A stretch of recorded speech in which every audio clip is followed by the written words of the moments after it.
welcome to Scripts and Giggles with Shoshanna and Marnie. And our guest for today, Lijah. Hey. woo, woo, woo. I know you guys are so excited we have a guest. Yeah, I mean, it's been 30 episodes. You're here for episode The 30 on anniversary, purpose. yeah, How do you feel about that? Sure. It's about time, I would say. But Well, one thing about this podcast is we don't have attitudes. okay. So check it at the you. door. Have you listened to some of our previous ones about we don't have attitudes? You have an attitude. I do not. As the lads and ladies know, I am chill. I'm a very chill I've always been We chill. actually had a whole episode where Shoshanna was trying to convince us how chill she was while getting more and more actually aggressive and rude and abrupt. I don't think I need to convince. What and you should also, do is we need to put it to a vote. We need to. We put said opinions we on did. this. We put it to the lads and the ladles and they've been quiet. yeah, because they know I'm right. They didn't back you. Sometimes They didn't back silence. you at Sometimes all. silence tells you what you need to know. I don't know about that. Our lads and ladies are so chilled like me. They say nothing. We'll see. Anyway. Tell us about yourself, Elijah. Oh wow! As you know, I'm an actor. Do we know that? Are we already friends? You're a stranger. No, you are an actor. Uh-huh. You're also a beautiful human being who we've been friends with for a very long time. Absolutely. So we do know each I like other. where this is going. Yeah. Yeah. And you're also And I didn't pay you to 5'5". say that. That's not true. But I'll take it. Ain't nothing wrong with 5'5". You're our smallest friend. 5'7". Sure. I bet anyone looking to recruit an actor right now, If you want a 5'7", she's giving 21 vibes. 21 years old. What is your race? Because I'm sure that's important. Is it important? I don't know. You're an actor. Tell us. I think no. Do you I often think go not. to castings that are completely colourblind, or do you go and they actually do have someone in mind, but you turn up and they're like, hold on a second. Do you know what? I Scrap reckon that. it depends on the actor because everybody's journey is different. But for me, it's been a mixture. Love that. Wait, if you see an advert that says, "Oh, we're looking for a blonde girl, blue eyes," would you just chance it and be like, you know No, what? absolutely not. That doesn't even come on my table. And if by some mistake, it would be like, no, this is clearly not me. How many stories are there where there's an actor where they initially were going to cast it and then they change the person to be Latino for Jennifer Lopez? Yeah, I literally read a story the other Does day about happen. this. That's Jennifer Lopez. Ali Wong's character in Beef was originally written as a white middle-aged man. Really? Yeah. We're going to talk about Beef. And I think that either the writer or the director came on and said, I don't know anything about white middle-aged men. I'm an Asian man, so I'm going to make her Asian. And they went, Yeah. okay. Right And actually, probably the best shout. I'm really excited to watch that. Yeah, we're going to review that very soon. But- Maybe next Maybe week. tonight. Yeah. Should we get to pop culture news? Oh, well, Let's- how are you feeling today? Let's just get to pop culture news. There's nothing bad. She said not good. We're just, we've just come off the back of Easter. We're just enjoying extra days. What did you do to celebrate Christ being risen? I went to church and celebrated and rested like Jesus would have. Yeah, he did in fact rest. Yeah, What? he rested for the 3 days. Didn't he just bounce? No, Hey. no, he didn't. Yeah, But doesn't he? he opens the tomb. And then he leaves. No, he opens the tomb. He talks to the guys. Let's figure out what you meant Yeah, by yeah, that that. was it. He talks to the disciples, tells them, spread my word, and then I've done my job. I'm going to go meet my He maker. pieces out. Yeah, he You know what? does This is do. the first year, I reckon, that I've actually really appreciated the sense of rest. And be like, that is in fact what Easter is about. I know. This long weekend could not have come at a better time. Yeah, No, honestly. no. It was everything I needed. The irony is, so on Resurrection Sunday, I got a phone call from my dad. And I phoned my dad saying, "Oh, happy Easter," and he was like, "Oh, I thought you were gonna plan something for us to do." I said, "No." It's not me, is it? I know. It was like, no. I was like, no. I just came to phone and say happy Easter. He was like, "Oh no, as the first daughter, you should plan something." I Hang up the said phone. that Hang up the phone, that hang ended up up the happening phone. towards the end of the conversation because I said, if you want to see us, that's fine, but nothing was planned. And he was like, "Oh, people will think that we're divided. Hang up the We're phone. divided because we're not hanging out together on Easter." I said, What "No, do you think? What I people think? I was so confused. My sister did say that an auntie did phone her. No, she did. So why did you go with your No, dad? she didn't. She missed a call. So she saw the auntie had phoned her, but she missed a call, and then she just told me, "Oh yeah, this auntie phoned, but I missed the call." And then I was like, maybe trying to put two and two together after the call with my dad, thinking, "Oh, is he thinking that the auntie would think that we're not together. I was so confused. Did the auntie call before or after your dad called? Well, it was before, because my sister texted me like early in the morning while I was at church that Right. someone had like this auntie on phone. Let's just say you're right. Easter is for rest, and I really needed that rest because people were trying to put wahala on my head. And like Jesus said, He has risen. Not to go off tangent too much, but we kind of did. Yeah, let's do it. The thought came. Yeah. Like, some parents be doing that thing of being like, yeah, because teenagers do this. And you're like, but what teenagers do you hang around with that you know? None. Like, what? None. Yeah. Why are you speaking on behalf of a group of people that you don't know about? A family friend of ours their daughter's gone to Ghana on holiday, and now all of a sudden my nan's being like, all of you guys have jobs, but I don't see you guys travelling to Ghana. So this is now an issue. We should be spending our hard-earned cash to travel because somebody's daughter went. I said, but how they'll turn it is like, but you see what young Ghanaian girls do is they all go. And it's like, but how many of them? Give me the samples of these Ghanaian women. She's gone with all of her friends, and you guys are sitting here. Yeah, working. She's only just gone to uni. She's got time. She's got a whole month off. And you're telling me, why am I not taking my precious leave to go fly to Ghana and be hot and sticky and then come back here and be miserable? Please. The next time I want to come to Ghana is Dirty December. Dirty December? No, it's because everyone made that. Okay, it wasn't last Christmas. It was the Christmas before. Everyone was in Ghana and making Lagos jealous because really that's what everyone should be doing in Nigeria. But Ghana was making it look live. And that's the only time I would have wanted to go. My aunt calls it Afrochella. Wow. Ghana in December is lit. I mean, Ghana has really been stepping up. I know. Like, I've been hearing, like, even Caribbeans, or should we say Caribbeans? Oh, that's it. I'm going Caribbean. Thank you, please. Well, anyways, you know. have been saying as well, like, I want to go back to the motherland, Ghana. And then we're like, Oh. Ghana laptop has it. When you guys were saying, no, I still stand by it. No. Life was divine. No. You said division. That's not what this podcast is about. No. You said Caribbean on one Remember, side. I'm not giving my race because I'm open, because I'm ready for those castings. I'm ambiguous They race. said, listen, it's the Caribbean and it's Africa. We're separate. We're not the same. From childhood to now suddenly, oh, motherland. Okay. Yeah, it's true. And the irony, the Nigerian. Every single person in Jamaica is Nigerian. We're gonna move on. We don't have the ability. No. But We don't have this knowledge. 23 and me don't lie. We might need to trim. Also, don't be proud that so many Nigerians got snatched. Oh no. Okay, all right. I'm playing impartial. You know what? We're gonna just have to move on. But let's just say we hope you had a good Easter. It now feels like it's been so long ago, but we're recording this way after Easter now. But we hope you've enjoyed it. Yeah, I hope you got your most favoritist Easter eggs. Mm-hmm. Yeah, and remember that Jesus has risen. I hope you all ate fish suppers on Good Friday. I was contacting no everybody. meat. Fish supper. The only religious thing I've observed this year so far is make sure you have a fish supper. I didn't know that was the thing. I thought it was like lamb on. What? Like you had lamb on Easter. I thought Friday. it was no meat Good Friday. Good Friday. Oh, is I mean, fish I mean, supper. lamb on Sunday, like Easter Sunday. I feel like you made this up, but I don't. okay. That's what the people at church were yeah. saying. That's what the people at church were saying.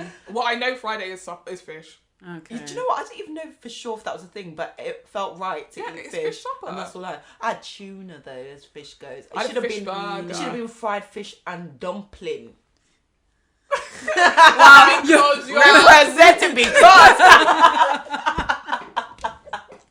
because where am I from, folks?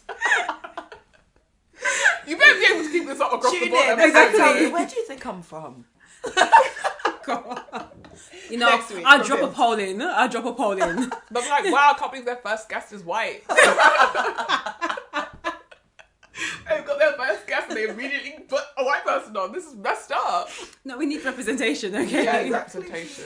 Oh, God. We do. Oh, gosh. But yeah, we can now move on to pop culture news. Pop culture news. Pop How you're going to do it? It's the features. Don't do it, right? Oh my gosh, no, what is the song? We put the music in. What's the We song? have music. Okay. But then we got into this habit of singing the song. Okay. Yeah, but And you then need that still. I'm saying we need to undo the song. Can I join in? But I don't know what the tune is yet. So like, Should we get you to guess it? Okay, yeah. So Stop what do playing. you think the pop culture you said? culture. Wow. Copyrighted. Do you want to know what it is for real? Yeah. Okay, it's No, definitely not it's that. not. I feel like we should just put the music in. Yeah. This is what it as actually it is. Okay. I think mine was giving more, but I mean, I actually recorded those vocals, so I feel like mine was still giving more. But I liked that. So, pop culture is still being dominated by Love is Blind. It refuses to let us go. It has us in a chokehold. Has us in a chokehold for sure. Yeah. Chokehold. Chokehold, yeah. In a chokehold. In a chokehold. Yeah. I personally think that we should just start with our predictions. Do you remember them? Yeah, pretty much. Okay. Pretty Because I much. don't remember my predictions other than I said there is absolutely no way Marshall and Jackie are getting married. It's on And I was social, right. yeah. Yeah. Spoilers. Yeah, was right about you were that. right. Yeah, actually, we both said it was going to be a resounding never. Yeah. The two I of thought it them. was I dark also how think I he- was like, please no. Yeah. For both of you, please no. It was really dark how that unfolded though. And interestingly, I'm seeing stuff on TikTok where basically Jackie's saying the order in which it's presented on TV is not the order in which it happened. So she's saying that she had spoken to Marshall before she went on that date with Josh. So broken up with him first, then gone to see Josh. Yes. It's still messy. But and that's not true, surely, because in the scene, he's like, so where were she's saying, oh, and I just spoke to. Yeah. The other So, thing that's why? why would he go to the dress fitting if they had broken up? Yeah. And it comes as a surprise to him that, like, yeah, as I was saying, Yeah. when that scene plays out, so unless they were just Yeah. doing that for what? Well, I feel like she's obviously on the internet trying her best to save face. To She's defend saying it. now that also Marshall called her Names? slurs, Oh, really? transphobic slurs. Oh, I thought it was her that was doing transfer. She was calling him homophobic slurs, Oh. but she's saying that he called her transphobic slurs. But they have the receipts, Text. Oh yeah, my gosh. where she's like, oh, I think he's a little fruity, I think he's this, I think he's that, but she doesn't yet, or she hasn't provided receipts yet of him calling her transphobic slurs. Now, the thing is, I don't know, do we believe that from him? I mean, what was the term that he called Called my her project. I don't trust that man. So you know certain words can come out, but I don't know if it would be True. so specific as to be transphobic. That's. I mean, again, we don't know, but it's so sad because Jackie came out for such a villain. Marshall became. Not a The hero. internet have really got behind him. Yeah, because he just Yeah. ended up seeing like, oh, this is actually a good guy, and I did think he was a good guy at the beginning. I thought he was Yeah. quite sweet. Yeah. And on the internet, he's not being that like savage, but Jackie's definitely working hard, and her friends are working harder because the friends are dropping a lot of tea About him? About her. about her and Josh. So they did have a bit of a relationship after the show ended because there was like photos of them together. Yeah. I don't think they're together now, but we'll find out at Also, the didn't reunion. see that being a thing. No. offense. It was literally, he didn't have one likable quality. No. Like, every time we saw him, I just felt, this guy is awful. So for her to be like, I think this is the one, it's like, just all it has solidified to me is how much you need to go to therapy, because this isn't, he's literally giving you no good vibes. Yeah. He has no good vibes. And I think we can say that about all three of them, really. There were just toxic behaviours that had been carried on Yeah. and allowed to breed, and they all met each other. I feel like the internet has let him off on that project. Line. Yeah. And I don't think that's fair. No, Nick and Vanessa better bring it up. I don't and think they Vanessa? will. I think they will.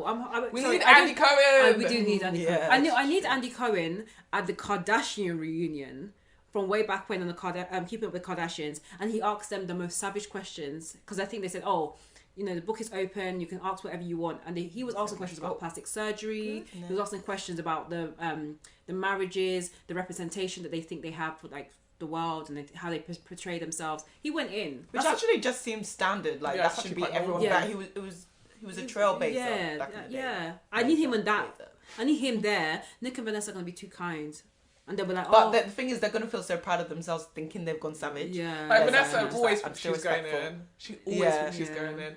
And it's Nick who's just sitting there like, I'm Yeah. uncomfortable. Yeah, mind my Start business. talking. Yeah. Like, the auto cue saying, move on. They're like good, like auntie, uncle. I think Nick is more the host and Vanessa's the fan. So I'm hoping if she brings her fan, like, she likes the show and watches it as a fan, that she'll bring the questions that we want. Does a Maya Jama? Yeah, exactly. That's what I said in the pod, like the last pod, that we need a Maya Jama in there, not like one of these, like, I don't know, polite, kind. Everything will be okay. Yeah, exactly. They are very much. Well, we are here to just support. Yeah, like, no, I want to understand what really happened and dig deep. Get the villains to out themselves. Yeah, but I think all you have to do is lead a horse to water. It will drink. Yeah, I'm hoping that they only see the show, the final episodes, like the same time we see it, because I think. So they have less time to build their... Yeah, exactly. Yeah, their case. Yeah, when Micah and Paul have a chat, I want her to be fresh in her head when he says, "I don't see you like a mother. Whoa. I don't see you as a mother. You don't have a nurturing body." Basically. Whoa. That was intense. Yeah. Wow. Yeah.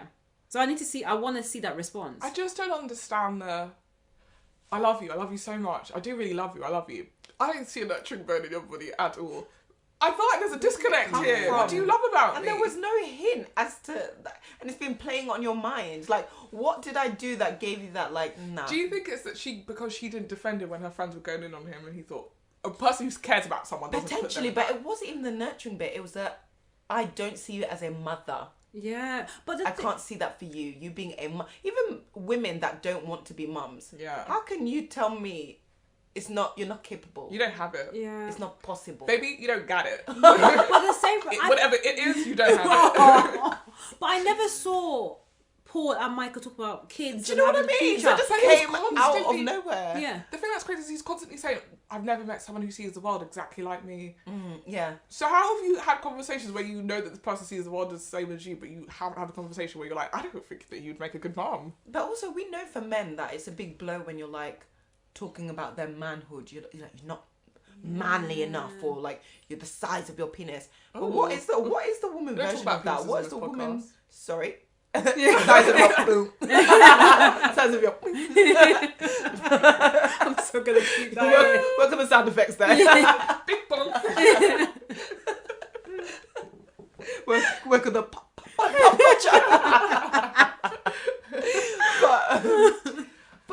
but I've never really thought about the female equivalent. It is like, incredible. Really What's the word for blows, emasculating, but for women? We don't have a word for that. Just feminine. No, sorry. Feminine. Sorry. There's a term. Female. Just calling a woman a female. No, but what to remove that? What is the verb of emasculating a woman? No, you can't say defeminize. Maybe.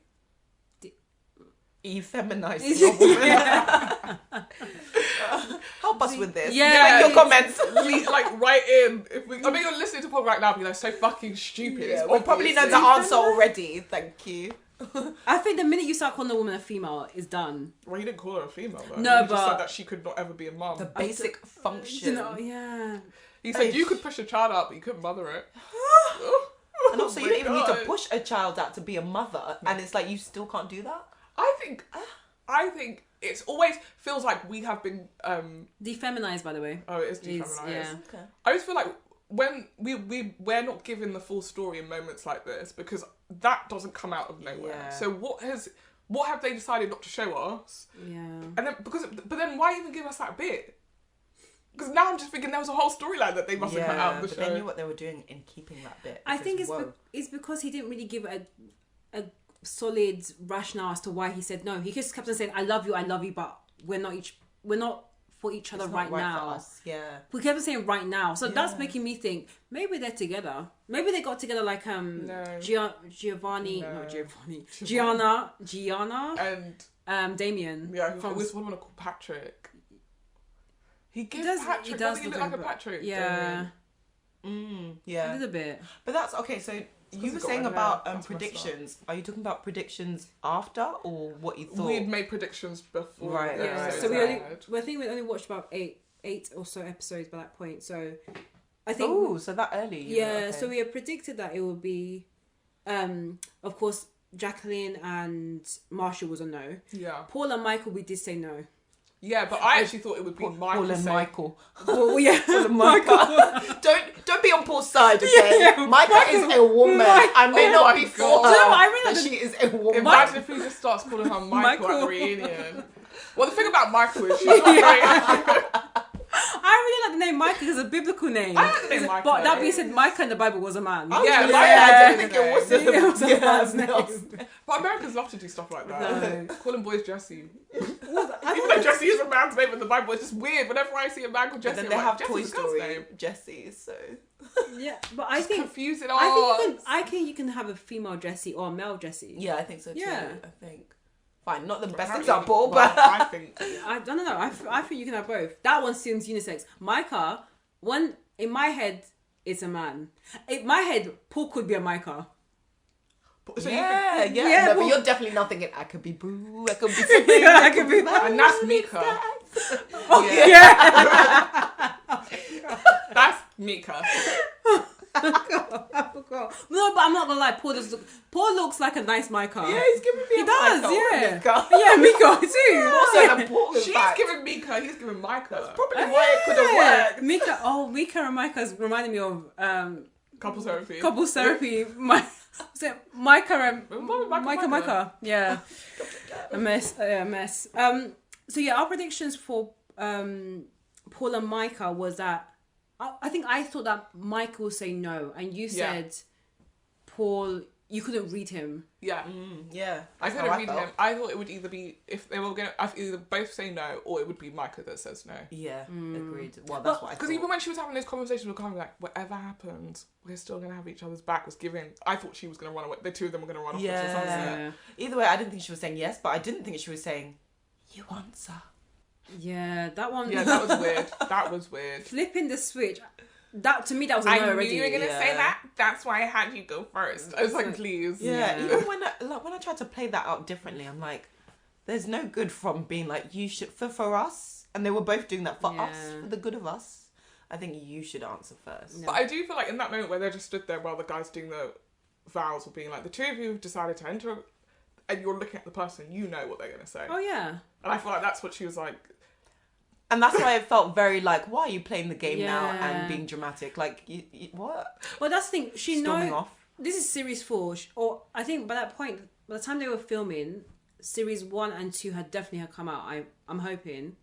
Yeah, I think both seasons have come out, so they know how it works. Like if the person that's been asked first, they say yes, there's a chance that other person will say no. They know that, and I don't think they were very confident in the relationship. So I think for her to switch it back on him, she doesn't want to be the person to be rejected, but she ends up being so anyway. Yeah, and that's why I felt like she slyly, confidently was thinking He was he gonna would say say yeah. yes.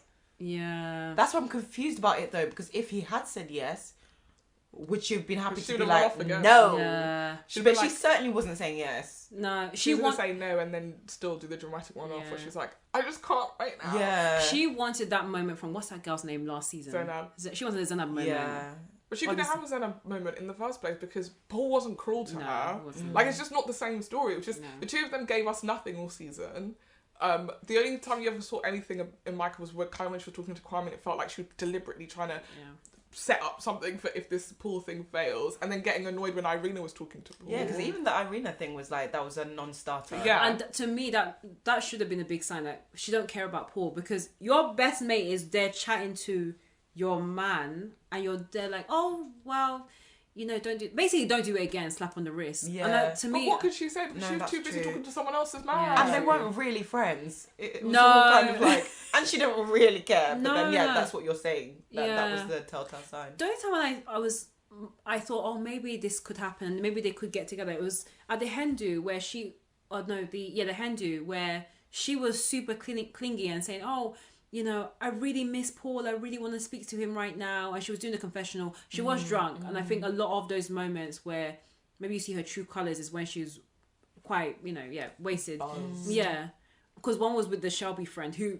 we can talk about her, and then the second one was with this Hindu where she's like, oh, I need to speak to Paul right now. I miss him. And I thought, oh, maybe they just have this very clingy relationship, similar to like an Amber and Barnett from season 1. But If you have a Shelby in your life, please assess your life.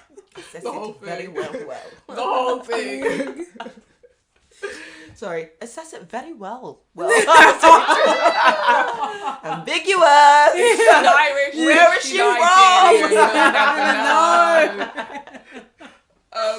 No, I think that is a personification of enemy of progress. Wow, enemy of progress. Whether you believe or not believe in witchcraft, another thing you don't need to talk about. Definitely Wow. dark sided. Wow. The reveling she was taking in that misfortune at that wedding, she said, that friend is not for you. Even when, you know when you have a moment where you've told someone something, you're like, hey, don't do that, and then they do it, and they're like, guess what? Blow up in my face. You're still not even with the energy of like... No, your mind says it. Your mind is like, why did you waste your time? You know, I told you so. But you're not going to do that. Schadenfreude. There's Schadenfreude, and then what she was doing was actually, I feel joy. Yeah. I am happy. Yeah. And also, maybe this is part of the editing, but it just seemed like she'd so quickly said, no. Yeah, he walked in, she said, that's not... And also had admitted that I'm the one that is really important. I placed the decision. I have met her boyfriends. It doesn't work out because I said no. So already when you're giving off that energy, it's like, where is there to go from there? Yeah. I'm telling you, you either want to fuck your friend or she's not your friend. There's theories that people do believe that She's envious of her. Yeah, which way she's not your friend then, is she? She's just here trying to make sure that you, like you said, never progress. Either way, she's not your friend. She's your lover or she's your enemy. Or she's running every man off because she said, one day I will confess to you my love and we will be together. Or she's not happy, so therefore she wants you as her crutch. I need you. I mean, to some extent I get the idea of like, oh, if we're all single, maybe I want you to stay single because then we can hang out all the time. But I can't imagine feeling that so strong that you're like, I'm going to actively make it so you don't fall in love. Yeah. And I'm going to actively tell you. Because no matter what, your friend telling you, I just don't see it for you two. I just don't think he's the one. There's no way that doesn't play in your mind. A show like this where you've only known the person for 2 weeks. Yeah. And that's a repeated habit or pattern. I don't know. It's hard because Shelby could have been right. Like, I think we've all known people that we've seen them like, it's not it. This is not the right guy. But then there's delivery. There's a way of saying it. Like, sometimes you just have to support and just let them. And also, wouldn't you? You'd probably keep it to yourself. It would be private. Like, let's have a chat. Okay, this is how I feel. Yeah. Not to make him so uncomfortable as well, and to treat him that way. Yeah, she might as well just said to his face, "I don't like you, and I will not support this." Yeah. And she was giving off the energy of like, this is my birthday, this is about me, even though the cameras are here for you. Yeah, but it shouldn't have been at her birthday. It shouldn't have. Should it? That was weird. Because they kind of did set her up. She's so drunk. Oh, I forgot that was her birthday. Yeah, it was. They should have just done a dinner party, brought everyone around to their house, so you're in their environment. Yeah, but as if Micah's smart enough to do that. She probably was like, yeah, my friends want to party, let's go. And the friend was probably thinking like, it's my day, so Yeah, I would be surprised if she did all of that because she was just jealous that Micah was stealing her limelight at her birthday party. I just don't know. We'll never know. I can imagine that's not the first time. Nope, at all. No. I do. I don't think they're friends anymore. I can predict that. I predict Shelby will be invited to the reunion. Oh yeah. I think there's a slim chance that she may come or not. Live audience. Yeah, exactly. Like, I would like to say, like, sit down. I don't think they're friends. Similar to the Raven and her friend from last season. Yeah, but that Raven situation.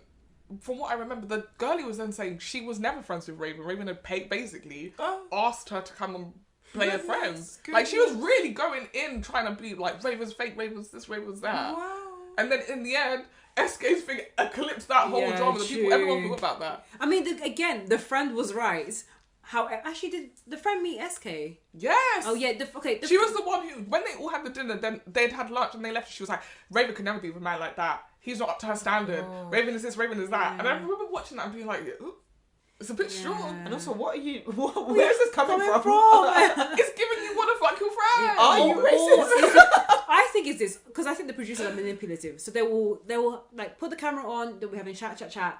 Maybe there's a bit of drink involved. Yes, and then at one point they slip. Like, I'm not too sure, and that's the hook they get. And then they're like, oh, you're not too sure. What are you not too sure about? And then they'll be like, Raven is so good. Raven's got high standards. I don't think this guy lives up to it. And that's the clip they use. But then I can't remember that clip now to think, because a lot of the time it's a giveaway. You can see when they've been drinking. Yeah. Maybe that just depends on those that can handle it and those that can't. Go back and watch the episode, because the other thing is there's 3 girls. And the other 2 girls are dead silent. Like, they look so uncomfortable while she's going off. That gave me the impression that, like, yeah, she's either had a bit to drink and that's why she's being the most gobby, or if what she's saying true, they don't even know this girl. Oh. Wait, which scene are we talking about now? The one where Raven's friend is like, Okay. yeah, no, I just don't see it for them. If I'm being honest, he's Nigerian. Like, she was really pushing this whole, it's a culture clash. Like, how the hell are they going to be together? Like, Raven is a Pilates instructor. He's like, what, some sort of Nigerian prince? It was even, like you said, borderline racism. Yeah. And the way the kind of is racism, otherworldly. Yeah. I don't understand the kind of his racism language. that always shocks you because you're like, but you're black. No, She needs to seek help. It's hard because sometimes friends know, but you're right. It's a delivery and the right place, and get off camera. Don't do it on camera. Yeah. If you're not too sure, just be like, okay, this is what I'm not too sure about this guy, but I want to support you and I love you. And leave it at that. She drives into the swerve and it becomes a train wreck. That's on them. Or they may live happily ever after. Yeah, and then Done. you're going to be that person who doesn't get invited to any of their shindigs. because And whenever like, you oh, come, I it's awkward. Because you were saying how much it's never going to work between the two of them. It's bad vibes. Because that's what people always say. Never tell people your true feelings about a partner when they break up, because they may get back They together. are going together. And then when they get back together, they'll be like, oh, so you... But then you could do a swerve and be like, which could be honest or not honest, but hopefully honest, of like, do you know what, I was wrong. I feel like this is now healthy. And I have it's all possible, right? perfect example of Unlikely, this. yeah. A perfect I mean, example of maturity. this. One Christmas, my aunt and her husband had seemingly parted ways.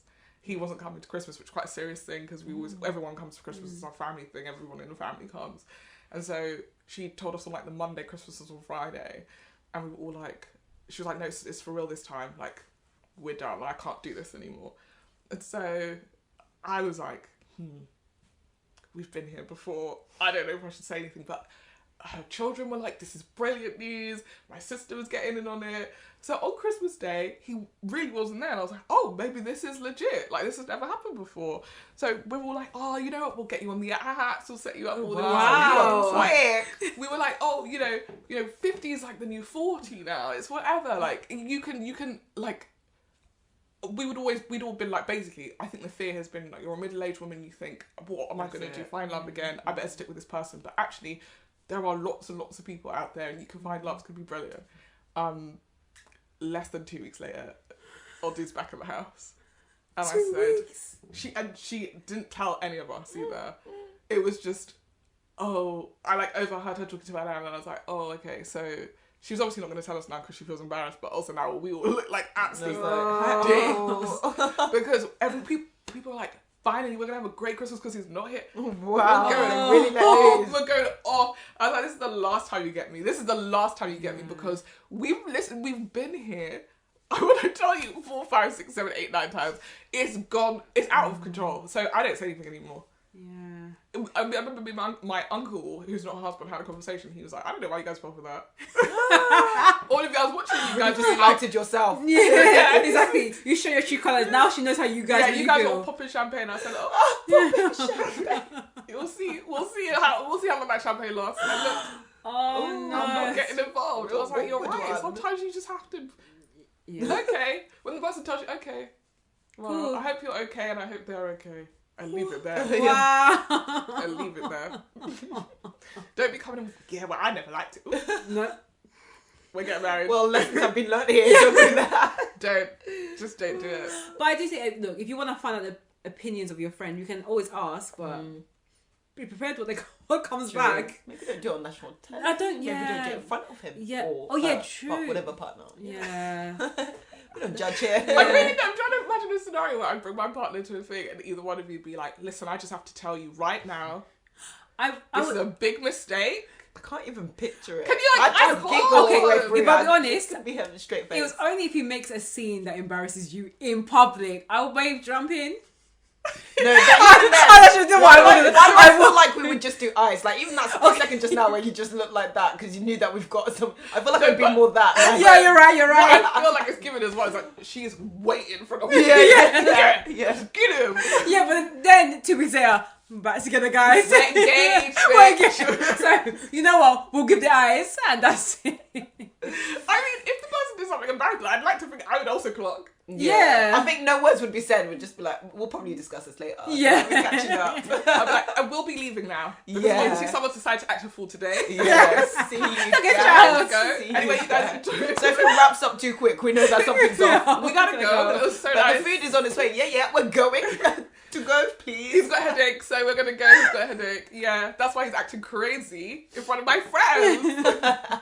Actually, no. Yeah, you're right. If he did something that was embarrassing, not just to you, if he did something embarrassing to us, you would probably say something, not us. What if he was eating his soup and his tie was in the soup? I would just say, "Oh, your tie." Okay. Oh, Yeah. wow, are you ready to I'm ready to end this. Is that an ick to you? To me, I'm like, oh. Okay, what if he went, No, maybe it is. what if he went, oh, I'm sorry, took the tie out and then licked it? I'm sorry, I feel like you're really underselling our friendship. Exactly. Like, I don't know. I'll be honest. I'm saying we're sat at this dinner table. Everybody's and he is licking soup off a tie. If I'm You honest, guys are not gonna do nothing. No. There'll be eyes. Again, There'll be my eyes. pictures, there'll be eyes, strong eyes, including Darting. the person. We'll be dancing And at each then other. also there'll be laughter because we can't continue exactly. giggling. Honestly. You're gonna laugh at my man in front of me. Yeah, they'll be like, what is going on? You're gonna be laughing at my man. I'm not laughing at. Do you know what? As we're laughing, then I will end up doing something embarrassing. Like I'll be like laughing and the soup will come out my nose. Stifled laughter, trying not to laugh. No, like, that's what's actually going on? really disrespectful, guys. Why No, don't laugh wait, at can I him. ask you one That's question? actually rude. Why is your man licking to soup Also, of his why tie? is your reaction like, this is my No, man, please? This is my Otherwise, man. leave him alone, This is guys. my man. Then we've failed you as a friend and allowed you Guys, to allow it. Guys, allow it. Actually, allow it. He really likes the soup. Allow it. Actually, so this is something weird He happened. loves soup. Guys, allow it. Yeah, but still, something weird at church happened last Sunday when. So I'm sitting there, and there's a woman next to me, and I swear, she scratches her edges, and she's a white woman. Oh. And I swear, she puts her finger in her mouth after she scratches her hair. I'm telling you, She's the collecting the dandruff. way my legs, it's like I try to move 45 degrees away from her, but still be presentable in the house of God. I'm telling you, Not that. because and also I didn't look at her straight away because I could see it from the periphery of my eye. She did this, scratch, finger in mouth. Is this a regular? So I didn't know her. I've never met her before until afterwards when they're like, turn around and say hi to someone you've met. And I was like, no, sorry. With you. The turn around had some. the 2 minutes turn around and say hi happened before the scratching and the licking. Oh, so you said hi to her. So you hi. fully went out shaking the hand. No, I didn't shake hands, thank God. No shake hand, no thank God. Because had that been the case, I'd be like, the anti-vax would have just come out of just the blue. It's too late. But No. also don't judge. No judgment, yeah, we're in the house of God. Especially Yeah, because we're not judging your husband for licking his tie with soup on it. Yes, you was. You guys was laughing. We're laughing at him. We don't We're laugh- laughing because we're- we got we're uncomfortable. I saw you giggling. Why have you owned this for yourself? Is Exactly. this what you We're No, because laughing. I need to let him. I'm ride or die. I'm backing him 100%. Okay. Because you guys is And laughing then at you're him. gonna like tell him off when you get home, Yeah. right? Okay, cool. Yeah, okay, cool. Fine. But What? Oh, I had an addition. What if? Yeah. After he licked the tie, I licked the tie. That's what you would get. That's what you would get. I will be. We're now going out Do you of know our way what? to make you guys as uncomfortable Exactly. as possible. Do you know what? There'll be eyes, but in my head I'll be like, that's love. No, I would That's even love have then. to say That something is to you. love. Like, I'm so sorry, but what are you doing? I'm not gonna talk about your man. I don't know him. Let me be respectful. But what are you doing? No, really? No, What's the problem? you guys would have left and I'd be like, is there any cocaine going on? What is it? What is going on? So you think that we did a line of cocaine and then licked it off the tie? Why would you guys be licking ties? I'd be Are like, you aware this is 8 time? Yeah. Are you aware your meal is still on the table? Ew. It's not finished. I finished my soup. So why are you trying to collect I it from finished time? It my makes no soup. difference. Yeah. Order another soup. is this some type of foreplay that we don't need to be privy to? Yeah. Because I don't. There'll be many questions going on again with the eyes. And then if you did that, I don't know. I need to make an excuse for myself to be like, You're "Excuse me, leaving." I'm just going to the lavatory. I need to laugh. I can't hold it anymore. It'll be one by one, each girlie goes, and then all of a sudden, it's just on the table, it's just you and your husband, and we're just You're like, all in the toilet. Be like, Yeah, you don't even realise because you're in the bubble of just licking ties. You're like, oh my. taxi. We've got to get out of here. No, we're sneaking into the bathroom. Hi guys. What are you guys in here? Okay, to wash the tie. I'll That's the taxi it. in 10 minutes. Yeah, but didn't you just lick your No, ties off? we need to wash the tie. Goodness, Can you guys go out of the room?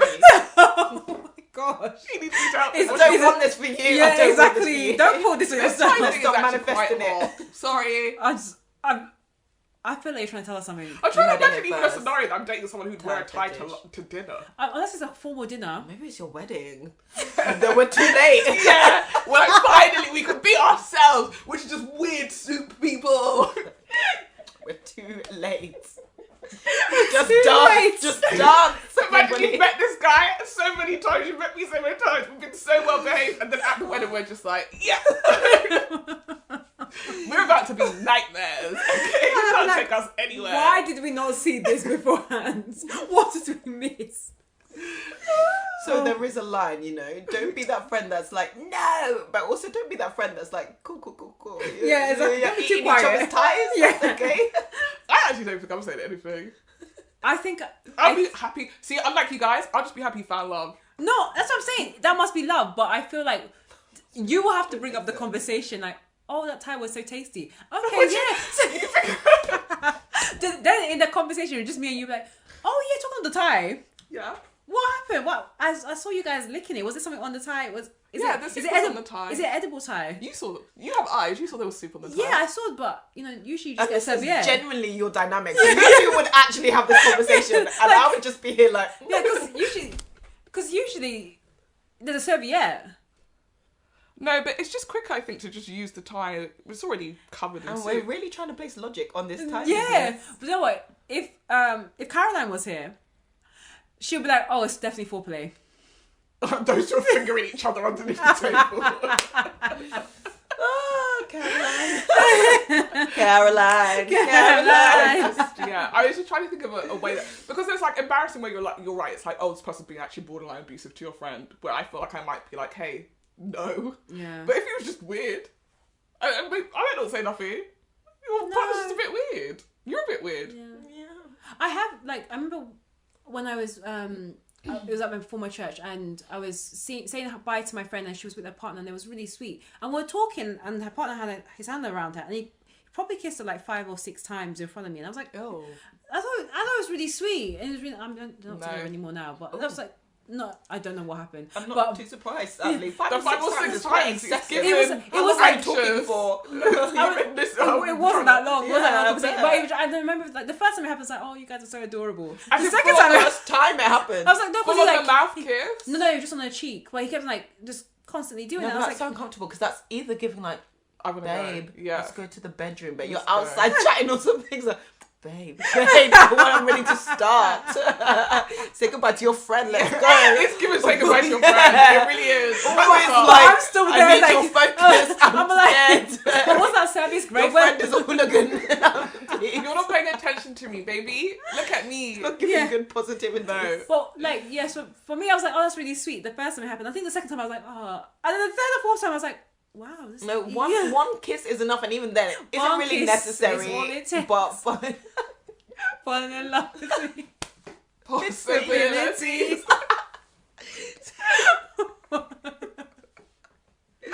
Sorry. and then you're gonna play. You're gonna Yeah, put the If we could, we would.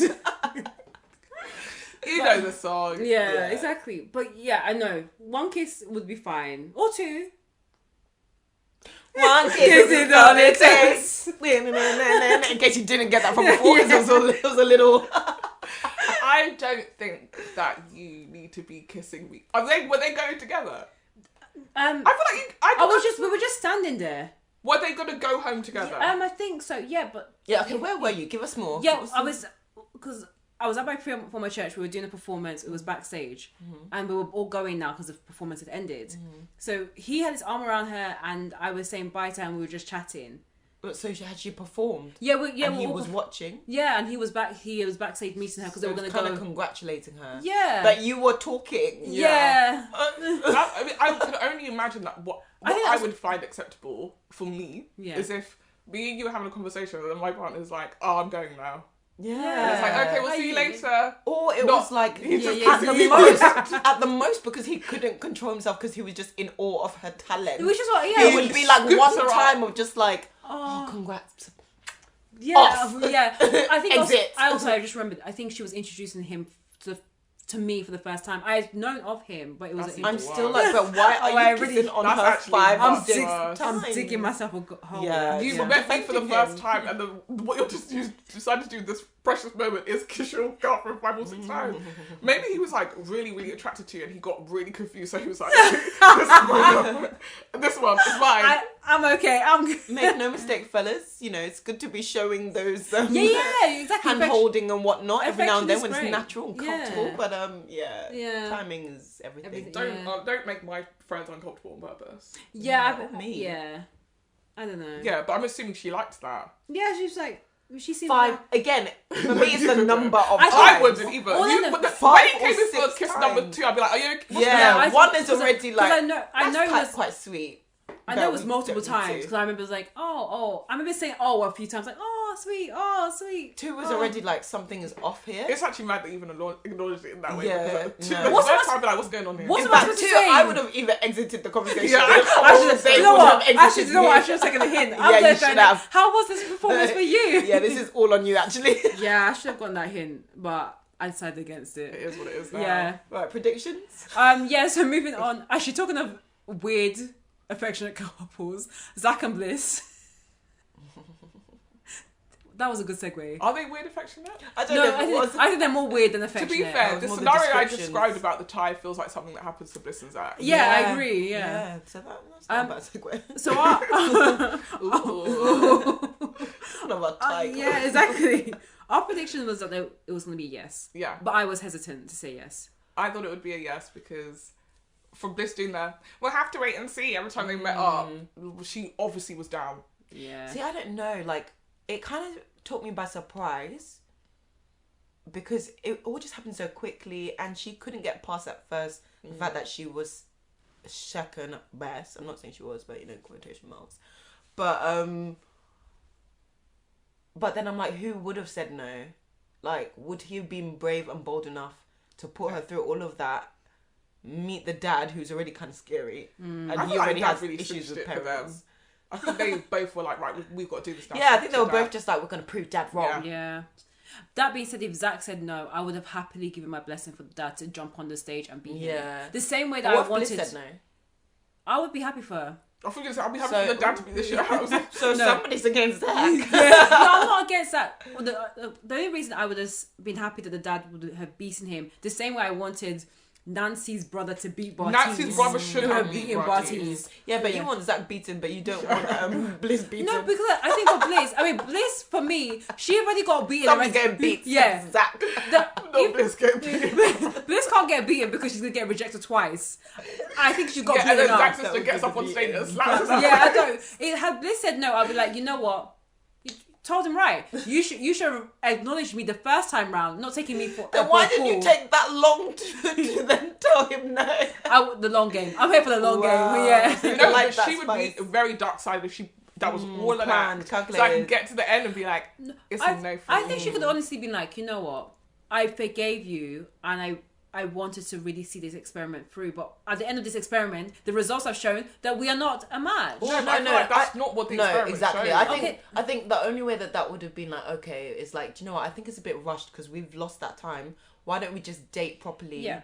Which is a bit of a cop out, but why don't we date properly and then I'm ready. I'm looking at the future with you. Yeah. Okay, she could have said that. That I could understand. That being said, any couple that have tried to do that have not lasted. True, but then it's like you can understand because it's like, but you did choose someone else over me. Yeah, I think she has every right to say like, I know my worth. I forgave you, and I know that you made a mistake, but I want someone to choose me first. So then don't do all of this. No, but she could have been like, I did love you, and been thinking it through. Yeah, like real. I do love you, but I feel like the first thing you have to decide when you're going on this journey with that person after that thing is whether or not you can forgive them for that thing. Because it becomes cruel to be like 10 years, 5 years down the line, I'm still mad about that thing. No, but that's what we're saying. Like, it could have been forgiving, but it could have been like, I also just want to make sure that we're not rushing this and getting ahead of ourselves. That's what I thought when he proposed to her, that she might say, I don't think we should get from married, the proposal, it's like, but I do think we should keep dating. Yeah. I was like, because there's absolutely no reason for them to have to get married. Because they're already technically out of the experiment. Yeah, but I think the show pushed them. Yeah. I think the show basically said if you want to stay in the show, you've got to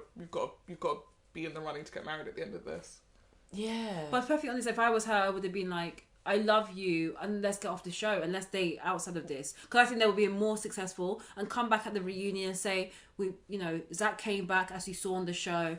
We kept on meeting up and we decided to, make this work and build a relationship. And then he could propose at the reunion. To me, that makes more sense than, we're going to expedite this, because they missed a whole week because they didn't go on the honeymoons, like you said.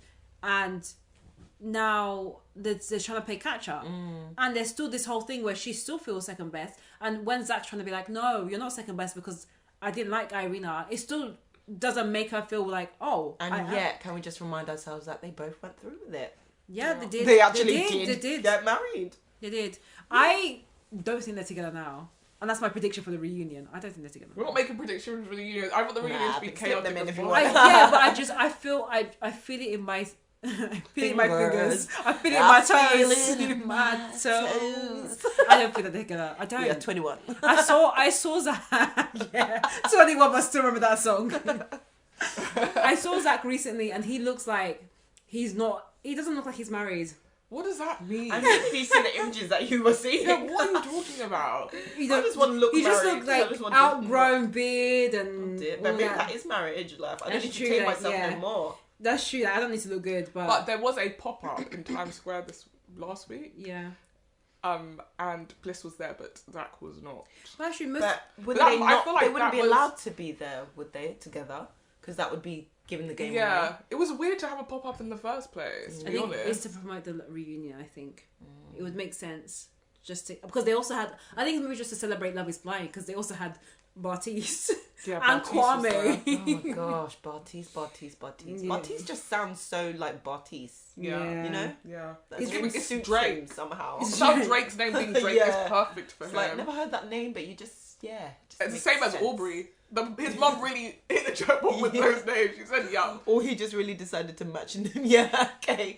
He's giving, I've been on an island. I don't know. That's Zach. I still don't know though, yeah. I'm on the fence because some people really be like, I can be my true self now. My true self is I'm on a beard. Why do I feel like she would have been like, no, I don't like this look? Yeah.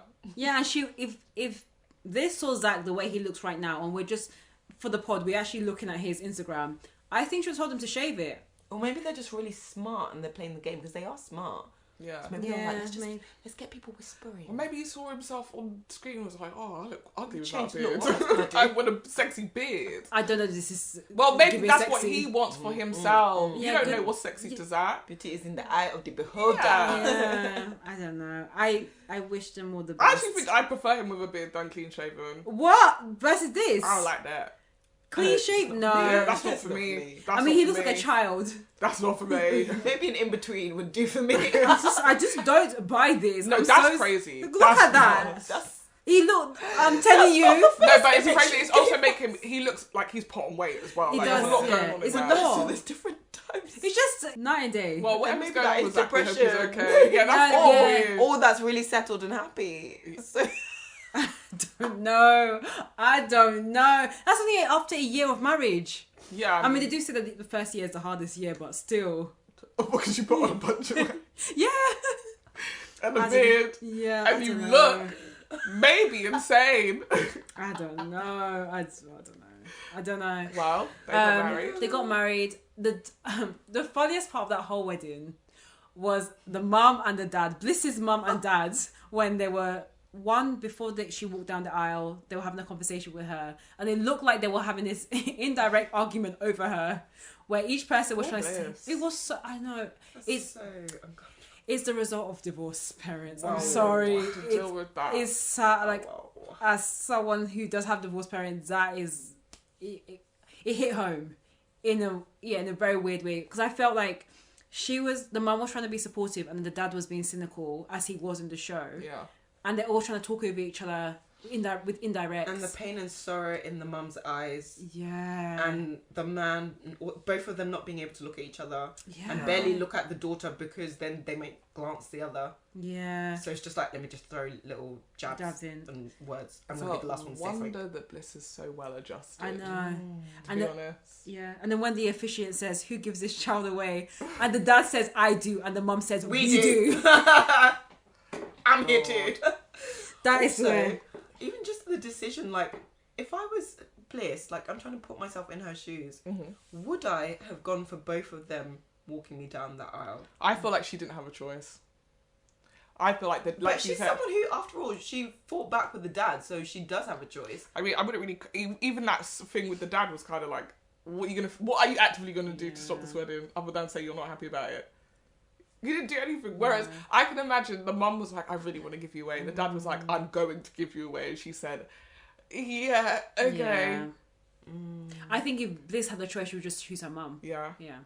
Because the dad's he's a prick. He is.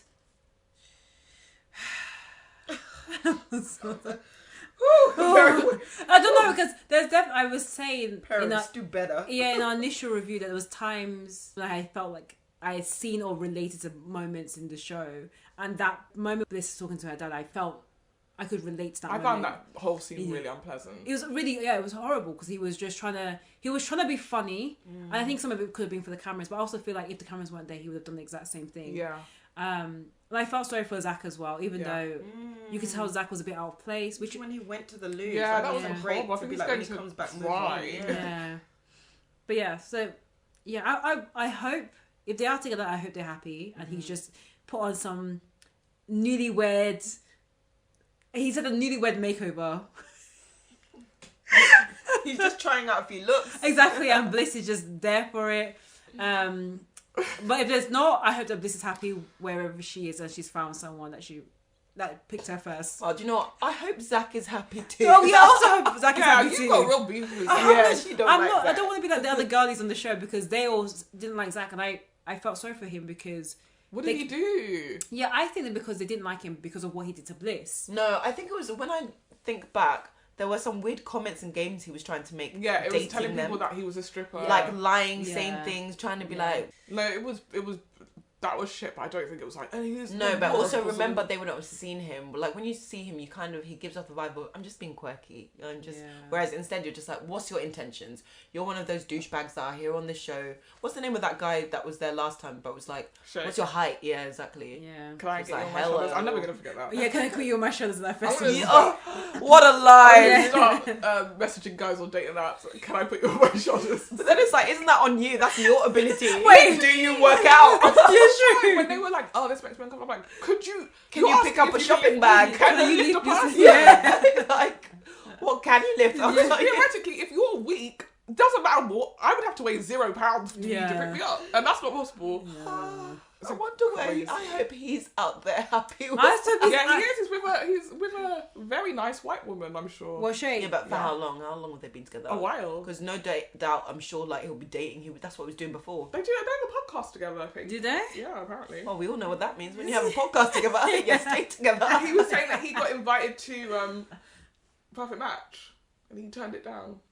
There was so much chaos on that show already. Adding him in would have made no difference. I would have stopped watching the show, because that's actually too. You've gone too far now. Well, also, Perfect Honest, because we reviewed Perfect Match and we saw how they really tried to segregate all the races. When he walked in, where would they put him? He would have gone home that same night. Yeah, true. For sure. That's why he turned it down. Yeah, true. He was like, nah, I can't do this. Where are the hotties? I can't let Netflix manipulate me like this. They already have so many true, times. Yeah. Also, please love yourself. You know, that doesn't mean fancy yourself and actually just only go for someone that looks like you, but don't be like shutting yourself down. And by that we mean be open. Have preferences, maybe, sure, but don't be like, no, I can't go for you because you look like my auntie because we are the same color. Yeah. Talking of loving yourself, Kwame and Chelsea. It was so easy. Oof. So, a lot of people on TikTok have tried to psychoanalyze Alex, aka Kwame, aka Alex, to understand. AKA they're both his names. Actually, it's true. Kwame, Alex. His legal name is Alex Kwame. But it's in that order. Have we seen the passport? On the actual wedding. The actual wedding. Yeah, but just because he said it that order, does that mean that's the correct order? It's true. It's because you know what? It's true. So is anything that he has done on this correct? Show even the phone call that he had with his mom, question mark. I was like, is she there? I was always wondering that. Honey? I was always wondering that. The mom's probably like, is he even gone in? No, Nice try. That is a Nigerian. Nice try. You can't disown Don't you say that, because Take him. last year we also had another Kwame from Married at First Sight. Oh yeah, no, we can't do nothing about that. Kwame's really big going on those. You can't do nothing about it. And also, we gave you a Yoruba boy with SK. Please, you can bring your Ghanaians in, because But we didn't give an Igbo or Hausa or... No. Yeah, let's find out where Kwame's parents are from before we start talking, because this might not have nothing to do with me. Okay? All I know is that please stop bringing West African men or African men to be the Why are disgrace. they falling around like this? These are the people that their parents really should have forced them to go be doctors and lawyers. I get it. I suppose I get why we've your also parents got keep to be saying that like... to you. We've also got to be like, look, we're not supposed to be having to represent the whole race or the whole country or anything like that. Like, we shouldn't be putting pressure on these men. But also... we do need some level of standard. Can we please? We need some level of Can standard. we please show that there's hope? Yeah, I don't know. So, I was shocked. Elijah was shocked. I was very... Lijah. No, I think Elijah. Elijah is so... Lijah. Elijah was shocked. I was shocked to my core. Yeah. I was shaken. She was crying the phone up. Yeah. And I'm trying to think, Marnie, if you predicted that they would be together. I think you said no. Of course. I said no as well. And I think you thought no. We all They thought... were not going to be together. We all thought it was going to be an absolute no. Chelsea would be there gleaning at him, and he would just be like, I do not. Like SK did. And she would have been devastated, probably collapsed, maybe just run out. But that could have been the biggest blessing. Her family would have not let him leave that place in one piece. No. They made it clear, yeah, we're fighting for Chelsea. And yet, the mum's reaction was giving, I was not hoping. She was also shocked, but also like, yeah, I think she was like, I'm looking at this man. Say yes. And the body language is not matching perhaps. The words. Because this is why it was... I mean, I was shocked before even watching it. But then when you're watching it and then you're seeing him give like... Sweating. I'm sweating profusely. Yeah. All the comments of, I've got to get rid of my life. And he wasn't smiling at all. No. And he kept, I don't want to eat the strawberry with chocolate. And you're suffocating me. Yeah. And then like, I don't want to live in Portland. And, you know, as someone who doesn't... What are you doing for me? Yeah, like... And there were valid points to some extent. Yeah, but I love when Chelsea was like, it's compromising. This is what marriage is about. I mean, a lot of people kept on saying, this is marriage. And I'm like, none of you guys on this show have been married before. Yeah. Honey, this is marriage. Yeah, like, it's what they said it is, so it is. It is. I'm like, you don't understand. However, no one knows what marriage is until they're in it. True. But I don't think Kwame is even ready for a relationship, let alone... Sort of. But then also, what was she compromising on? Because compromising is all very good and well, but... Well, she's having him in her house. And it doesn't mean that... And compromising, it doesn't... Yeah, but that's what she wants. She's like, I need you butt naked and to be in my bed and pose with me like this. Yes, engagement photos. It's been my dream since That's what I was kid. like, Chelsea's tacky. My fantasy. Yeah. Calvin Klein... I want to be in a Calvin Klein line, but with that's been my a fantasy husband. for how long?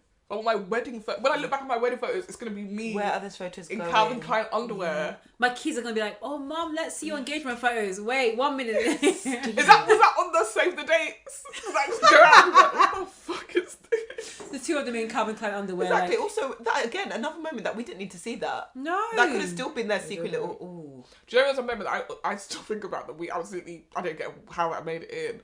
When Brett and Tiffany are in the honeymoon... are like getting it on and she's like on she's like on top, like straddling him. She's in her underwear. I was like, sorry, are we supposed to be here for this? Yeah, I forgot that. I think you guys forgot to turn the cameras. Also, they've been doing that with the cameraman. No, exactly. It's those moments like maybe that camera was just in position. They left being like, I'm just getting a tea, and then but you still wouldn't be so comfortable as to just holding the booth. Or maybe they're like, let's just in the frame of this photo here on the wall, just put that there. Do your business. So I always say like on Married at First Sight America, they have cameras that are set up in the bedroom. So this is the reason why I prefer Married at First Sight US versus UK. Apart from last year, because last year blew out of the water. Bang. I mean, UK it's not popping at all. No, Married at First Sight Australia. Oh, Australia. That's unhinged. Yeah, that one. But they used to put the cameras in the rooms, so they'll be having arguments at like 2 a.m. and then all of a sudden, it'll start off with this. The person had a little selfie moment where they're like, okay, we had a bit of a disagreement last night. Then smash cut to the camera in the corner, the infrared camera, and you can see them like arguing and shouting. It's more natural. Yeah, so that makes more sense. If you have a camera that's in the corner and then they're doing it, okay, we don't need to see it, but it is what it is. Me, however, I would not feel comfortable for a second. I'm like, I'm always switched on. Yeah, exactly. We are not having sex in this bedroom. That's what I'm going to say. That's absolutely not. We're not doing this here. If that camera is rolling, I am. No, you have to come with me to my workplace. Exactly. And we can look up there. We can't look up here. Or you just end up like just getting like drapes, drape. You just drape everywhere. Okay, like, hey, can you guys go? Yeah, can you guys actually go? I want to spend some time with my husband. Yeah. Oh, maybe it's what happened. So they were filming them like having this intimate moment, and then realized, oh wait, it's getting more heated, and they're just like, oh wait, and it stepping back, crawling back. Don't break the moment. Yeah. The thing is, with scenes like that or shows like that, now you're seeing like when they're like, oh, I'm just going to bed, and it's like, but you've got a full bit of makeup on, and you're like, it's like, no, come on. Then you're like, cut, and then. Thank God. I need to get this off my face. God, makeup all over my pillows. It's getting crazy. Yeah, I don't know. But with Kwame and Chelsea, the way I've seen it now, because I was surprised that Kwame said yes, I do think it was pressure from the sister, who, she made a comment that was, I thought it was quite sweet, but also maybe it's a bit telling, where she said, I raised you right. Yeah. So, and I, as an elder sister, and I have a younger brother as well, I wouldn't say that I raised him. No. But that being said, as you do, help in some way. You do bridge the gap sometimes. But when she said that, it made me think, but you've raised him, but the mum is the best friend. What is going on with the dynamic? I'm telling you, there is a lot more to that story, because like I said, I could not see a family resemblance between these three siblings. First of all, ain't no way they're all hired though, and it's not going to come out. No, I'm not saying they're hired. I'm just saying that the family dynamic is not as straightforward as these are my siblings. Yeah, because I remember the other thing he said was like, my siblings. I was born in Ghana and I came here when I was like 2. So all of his siblings had been in Ghana for a little bit longer. No, wait, I thought it was older than 2. Was he 2? I can't remember. Or all of his siblings, or he was the only one who was actually born there. But the siblings look like they're older. They're all older than him. I thought he's the youngest. He's the youngest. Yes, I can't remember if he said that he came over and it was like young, or he was the only one born in Australia, in America, and all of his other siblings have been born in Ghana.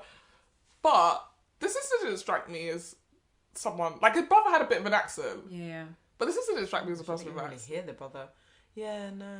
But the sister was giving me, I wouldn't be surprised had she been born in Ghana and came over when she was young. How would you be able to tell that? I don't know. She was giving me like traditional West African woman. Because she was wearing traditional clothes. No. What are you talking about? No, I'm just like that she was comfortable with it. Just I wear this every day. No, I would also be looking like that if I came on the show. It was just her sense. I look fun and fancy, but she's like, I'm fine if I say grandma. She looks like her auntie. No, she auntie energy. She had auntie energy. She looked like her auntie. Yeah, but acts like every single person who was born in Africa has auntie energy. No, but let's just say she was giving me like, yes, she was born in Ghana and she came over. Versus if you told me, oh, she was born and raised in America, I'd be like, oh. I would be a bit surprised. Seriously, I can't tell. I feel like she could have been born there. Yeah, I did not get like, oh yeah, this person, it's a cultural shift, anything like that at all. Or she was born in America and then when she was young, she was sent back to Ghana and she lived there for 8 years. Oh, wow. Where have you got this from? A lot of people do that. Oh, is that what happened to you? No, it's happened to me. It's not an insult. I just detect any of that. That's what I just figure out what it was. I just felt like she just felt a bit more traditional. Definitely more than Kwame. Just in her sentiments. Yeah, which is why I think he might be the only one that was born in America. Yeah. Yeah, I wouldn't be surprised. I wouldn't be surprised if that was the case. Because I feel like he wasn't born there. Listen, Yeah, Anyway. do you know what? This is someone irrelevant, needs to, isn't it? someone needs to do their investigation. Yeah, That family's it's not not understanding the story. yeah. Yes. Basically, we're not getting it. We're, I'm not we're not all on the same understanding. page about the One family of you is not blood dynamic. related, Oh, I and think I'm going to be the one to crack It it. needs to start up from the dad to the mum, then the kids, because the dad was in agreement with it, but he wasn't at the wedding. The mum There did was not little agree. mention of him, actually. Yeah, there was Yeah, just he has another brother, right? There was 3. I feel like he said he had 2 brothers. yeah, maybe yeah, but none of them were in the bridal party, in No. the groomsmen. But he did say the brother said, "Oh, Dad's very happy. He's wants to congratulate you," and Kwame was like, "Oh, is he?" So I was like, we never heard anything about his dad. The mum was the one that he kept on talking to the most. It was like, "Oh, my mum raised me. My mum, my mum is the best, like my best friend," as the sister said. So I think I'm just intrigued to know what is the dynamic with everyone in the family. Yeah. Because I think it could answer why the mum wasn't there, the dad wasn't there, the sister were like super enthusiastic, and the brother was just like, whatever happens, happens. Yeah. Also, like, Bliss and her dad, like her dad not approving or whatever is whatever. She's still gonna go through with it. For your mum to be your best friend, like that feels like a bigger thing to me than like he just sort of went, oh well, we'll just go ahead with it. Because I could understand Chelsea being like, I'm a little bit nervous about the situation because I don't want to get to the wedding and then you're saying, yeah, because my mum doesn't approve, I don't want to do this. Like, tell me now. And he was like, oh no, I'm still gonna marry you. But also, I'm like, even if you were really, really sure of the woman or giving that energy, like you said, your mum, who's a big part, is not there and is not like. But then also, he wasn't giving that energy of being so sure of her anyway. No. Yeah. So that's what throws a span in the works to be like, so you've got the point of your mum is not on board yet and isn't showing, and you seem so unsure about this woman or this life with this woman. I don't know. I think part of it was him keeping appearances because the sister was there, the brother was there, and he doesn't. Again, he's a fan of these shows, as we know. We've seen him. The TikToks have revealed that he was on, tried to be on Married at First Sight US a few years back. So he knows how these shows work. So he doesn't want to appear as the bad guy. Yeah. And even throughout the show, you could tell that he's not playing cahoots with the producers, but he definitely knows what works to be on TV. And let's be honest, it wouldn't have gone well for him had he have been like, no. Yeah, exactly. At that point. But that's just true. He was very much giving like, he was very dramatic with his emotions of being like, you don't understand. Like, I love this girl and she has said no to me. Yeah. Oh my gosh. And even like the toast, like he just felt very, from one actor to another. Hey, Kwame. It's official. It felt very like he was presenting his, like he was at ease with the camera. Very performative. Yeah. I also felt like, I feel like some of the boys had made references to this before, but they were like, Kwame really thinks he's the leader of the group. Yeah. Really centers himself as like, listen, Or boys. lead of the Yeah. show. And Yeah. it's so but funny not really because, seen. no. Because Brett is the leader. In my opinion. Well, he's a quiet leader. The quiet leader, yeah. And But actually, is leader the word? I think he's just the most mature. I think he was the most mature guy, and he was good at like galvanizing all He's the the men. father. Yeah, that's it. The head of the Diva. family. Yeah, the head of this household. The Exactly. problem is the annoying little son that's running around underneath the table, still sitting at the table with everybody else. Honestly, I don't know. So I don't think they're together now, and that was my prediction. I said that they will say yes.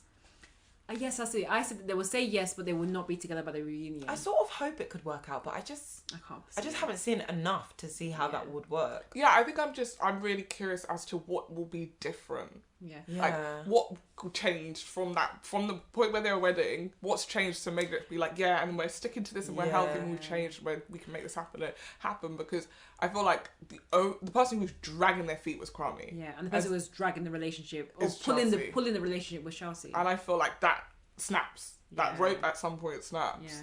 Yeah. Maybe because we were talking about this off the pod, that Chelsea was really eager to be a wife and to be in this relationship.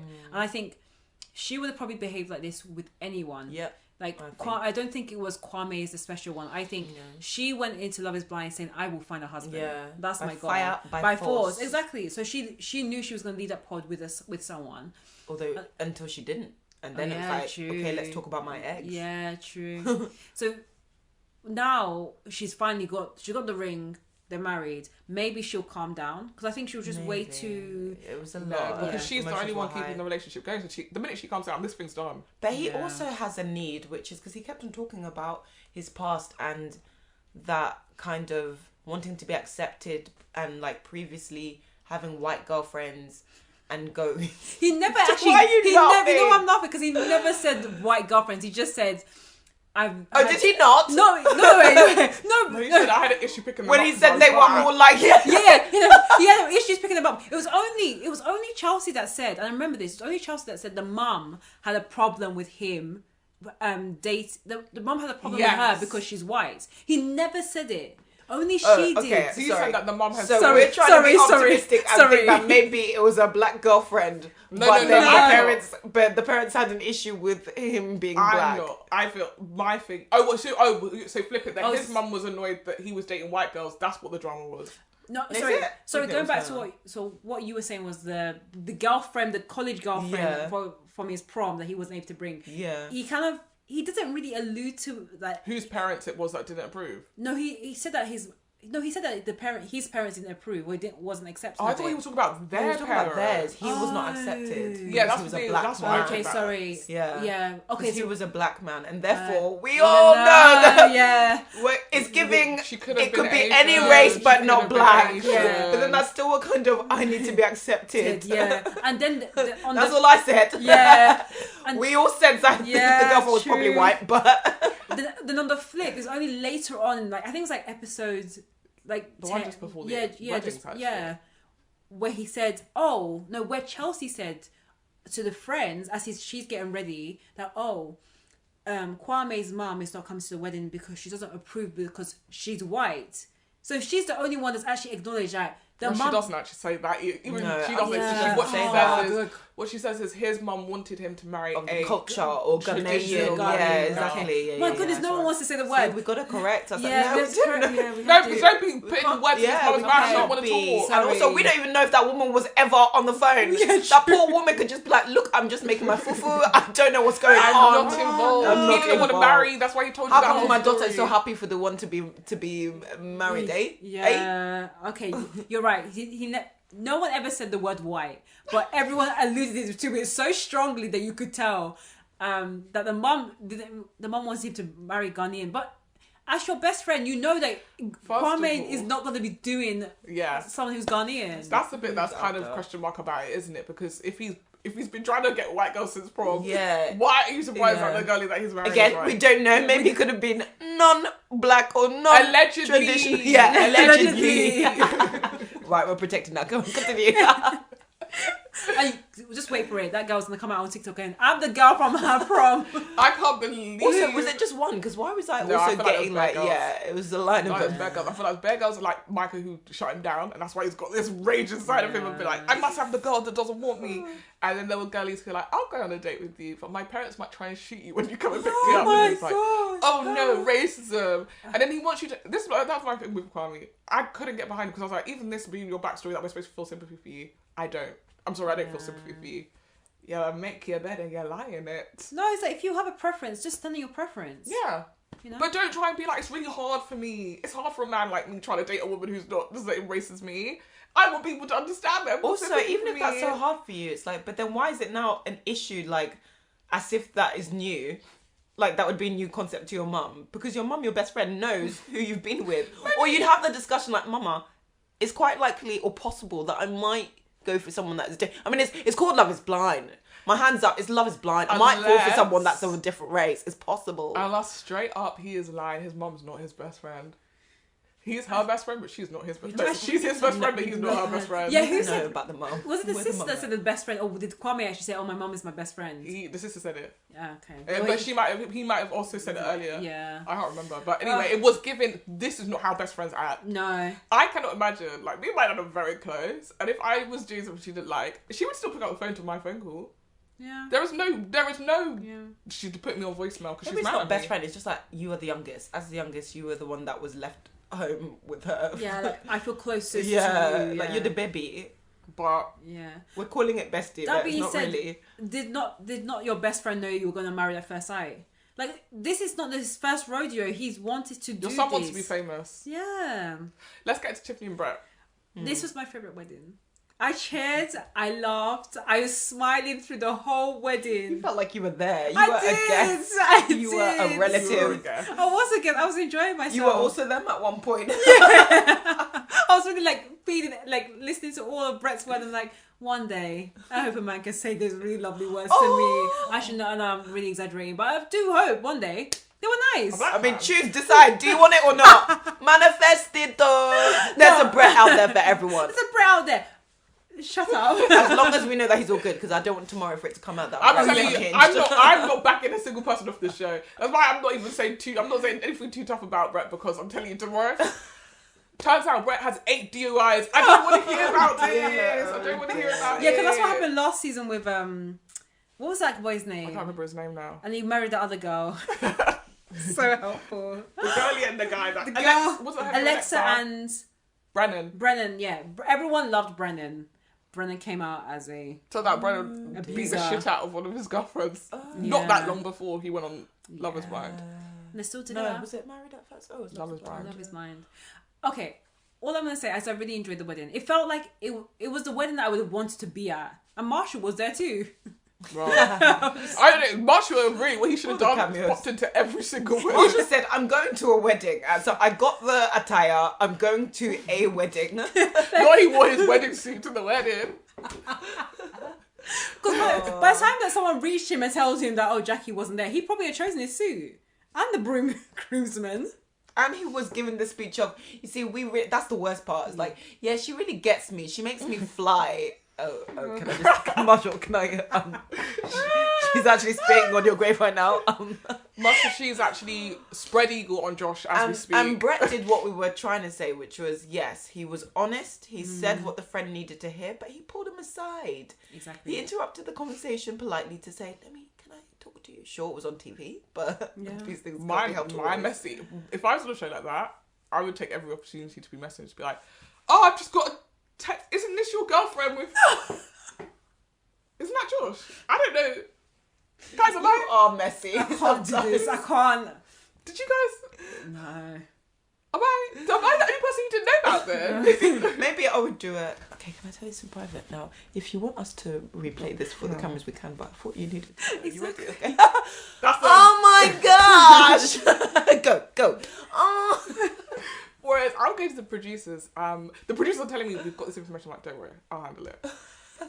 So I have heard. Oh my god. And I don't want to be the gossip here, but I've had some very interesting information about you. They'll have to cut the scene because it seems like she's acting. Yeah. Like, why? Oh, no, you know what? I'm looking dead in the camera. They'll use your audio and then we just put some other picture behind it. So apparently, Jackie. She's like, I wonder how long as well. How long did it take before they were like, this woman is not coming to this thing? Because I don't think they had done the dresses yet, but they must have been there for ages. Because they've doing makeup, really waiting early around. on, the girls were like, oh, Jackie's not here. And then they went through the rest of the day. Nobody went, let's call her. Yeah. And they just kept going. No, maybe they were waiting for all the girls to arrive before Vanessa came, because she had to do her little speech like, this is your time to pick your dresses and who have you brought with you, and Love is Blind. And I think it was odd with the men, because I think when Nick was doing his, they kept on darting between the men, and I realised someone's missing. And I think Marshall was missing because he may have left by that point. I think so, because they were darting. I was like, oh, there's only 2 or 3 men here. So have call times. Yeah, that's the thing. Yeah. But remember, it's a production. Oh yes. Anyways, yeah, this is what I bring to the table. Nothing is real. Nothing is real. So they got married. Yeah, they got married. Yeah, really nice. I'm hoping they're happy and I'm hoping they're together, and given Lauren and Cameron. Yeah, exactly. Warmth. One of my favourite TikToks that I saw today was a girl saying, oh, Brett and Cameron, the good thing about this Love is Blind, she did say, there's been tons of horrible men on Love is Blind. Barty's, Kwame, the list goes on. Oh, Kwame's a horrible man. That's yes, he's there with SK. Kwame, SK, Barty. What does Kwame can be bracketed with them? I think Shane. Shane. Shane. Yes. I think Kwame has his issues. I think he needs to look at himself. He's trying to work on himself. This is giving racism now. No, all them black men. That being said, it's all men of colour apart from Shane. Yeah. No, I don't feel like Kwame should be categorized. I feel like we should wear on to the reunion. Shake over Kwame any day. Yeah, Shake. Bartiz. Bartiz, I think, is worse. I think he's the pinnacle. Oh dear. Bartiz is a really awful person. Oh snap. Yeah. But I think we should wear on to the reunion. Congrats on his baby though. Yes, yeah. Bartiz is the father. Congratulations. Yeah. Did you see the baby mama? Yeah. She seems so innocent and pure.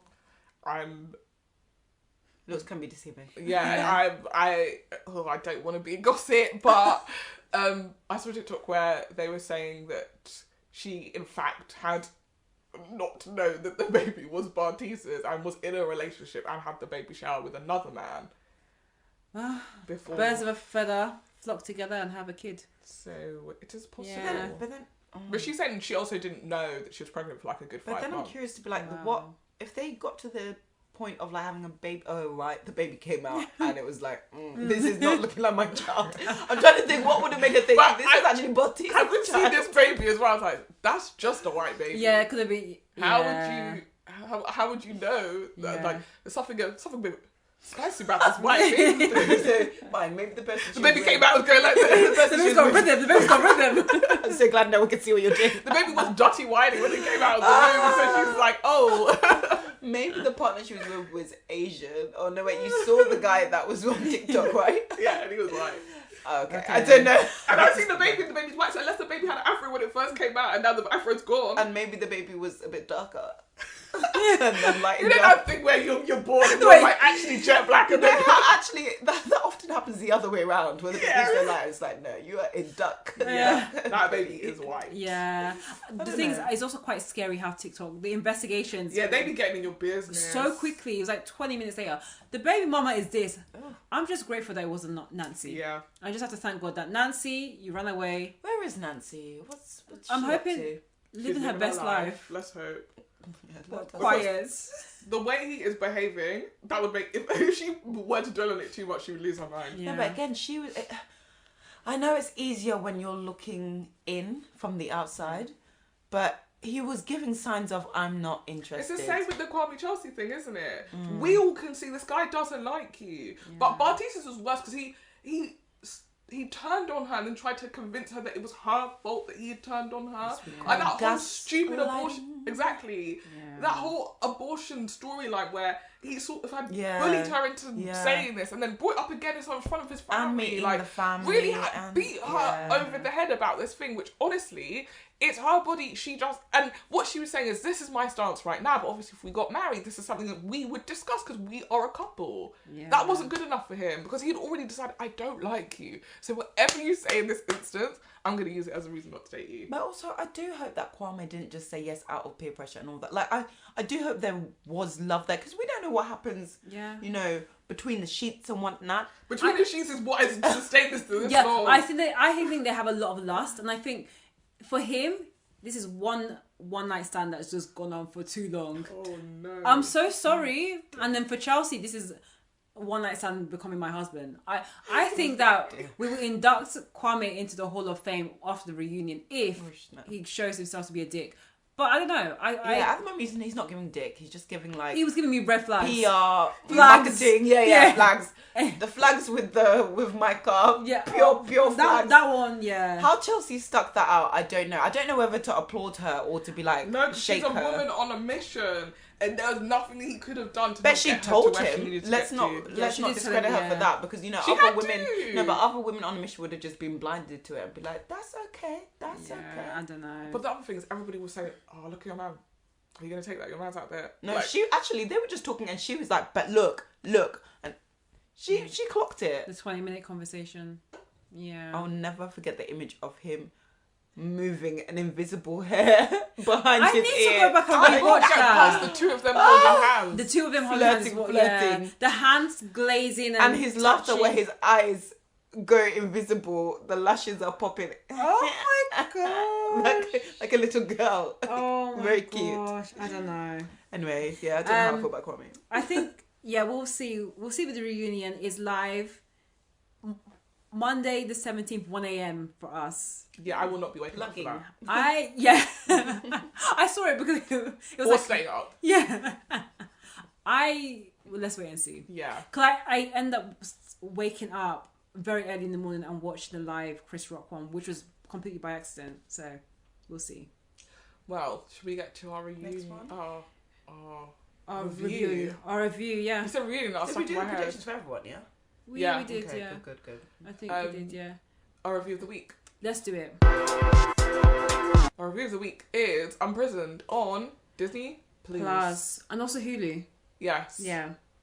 It stars Kerry Washington. And it's about a woman whose father comes out of prison and inserts himself back in her life. Yeah. So, the premise is quite straightforward. Kerry Washington plays a therapist with a Instagram following. Yeah, it was giving me TikTok vibes. Yeah, whose father has spent 17 years in prison and comes out and ends up staying with her. It's not the plan initially. She's very much like, I'll come to get you out of prison and drop you where you need to go, because she has a lot of issues with him because he's been in prison for 17 years. But it just so works out that it's better for him to stay with her, because otherwise he definitely will end up back in prison, because he only knows criminals, weirdly. Yeah. And that was advised by the parole officer, who plays a bigger role later. Yeah, so he moves in with her.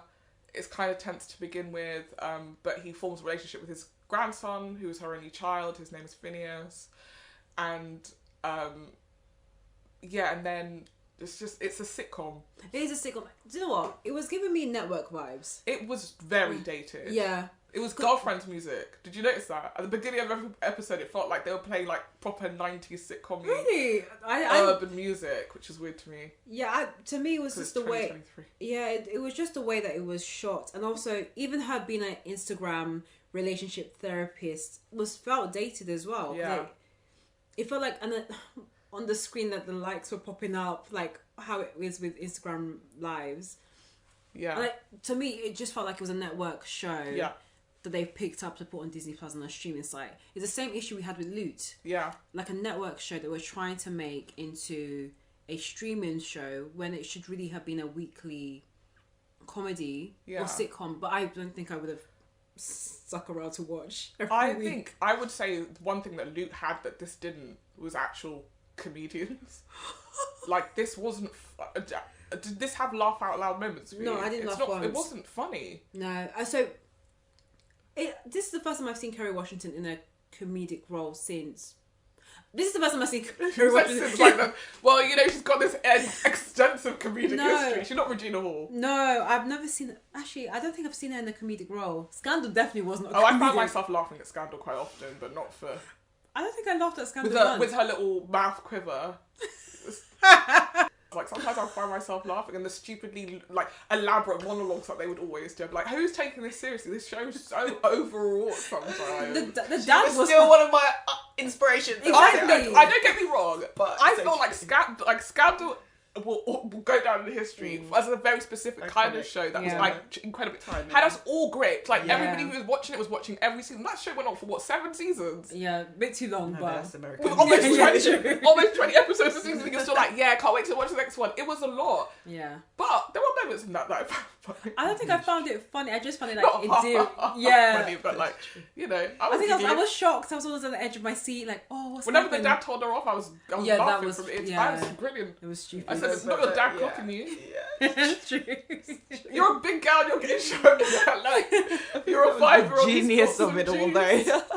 Yeah, but also, the way he argued, that he shouts at her was more like, you are Olivia Pope. I was like, guy, chill. Like, you weren't there. That's why she's the way she is, because you you weren't so there. As an actor, he probably did his homework and he was like, let me see her telltale signs, and hers is like, well, and then he's like, I'm gonna top that. She must have got this from somewhere. Let me show you. I think they have it's very much theatre training acting. Like, it was very dramatic and very like strong. But it was almost like he was giving so much energy, and she's just like, are we just gonna fix this scandal? Like, let's get a Yeah, rebut. every time you would give us a massive lecture and be like, I've sorted it. You're like, well, what was the you point? going off me about? What was that for? I was there to inspire you, Olivia. Your greatness is because of me. Me shouting at you puts you where you are. Don't you get that? Giving her that entire bag. When my mother yells at me, it's because she loves me. I've tried it before. When I tried to be like, good girl, you did nothing. Now look at you. Learn from this. Oh, yes.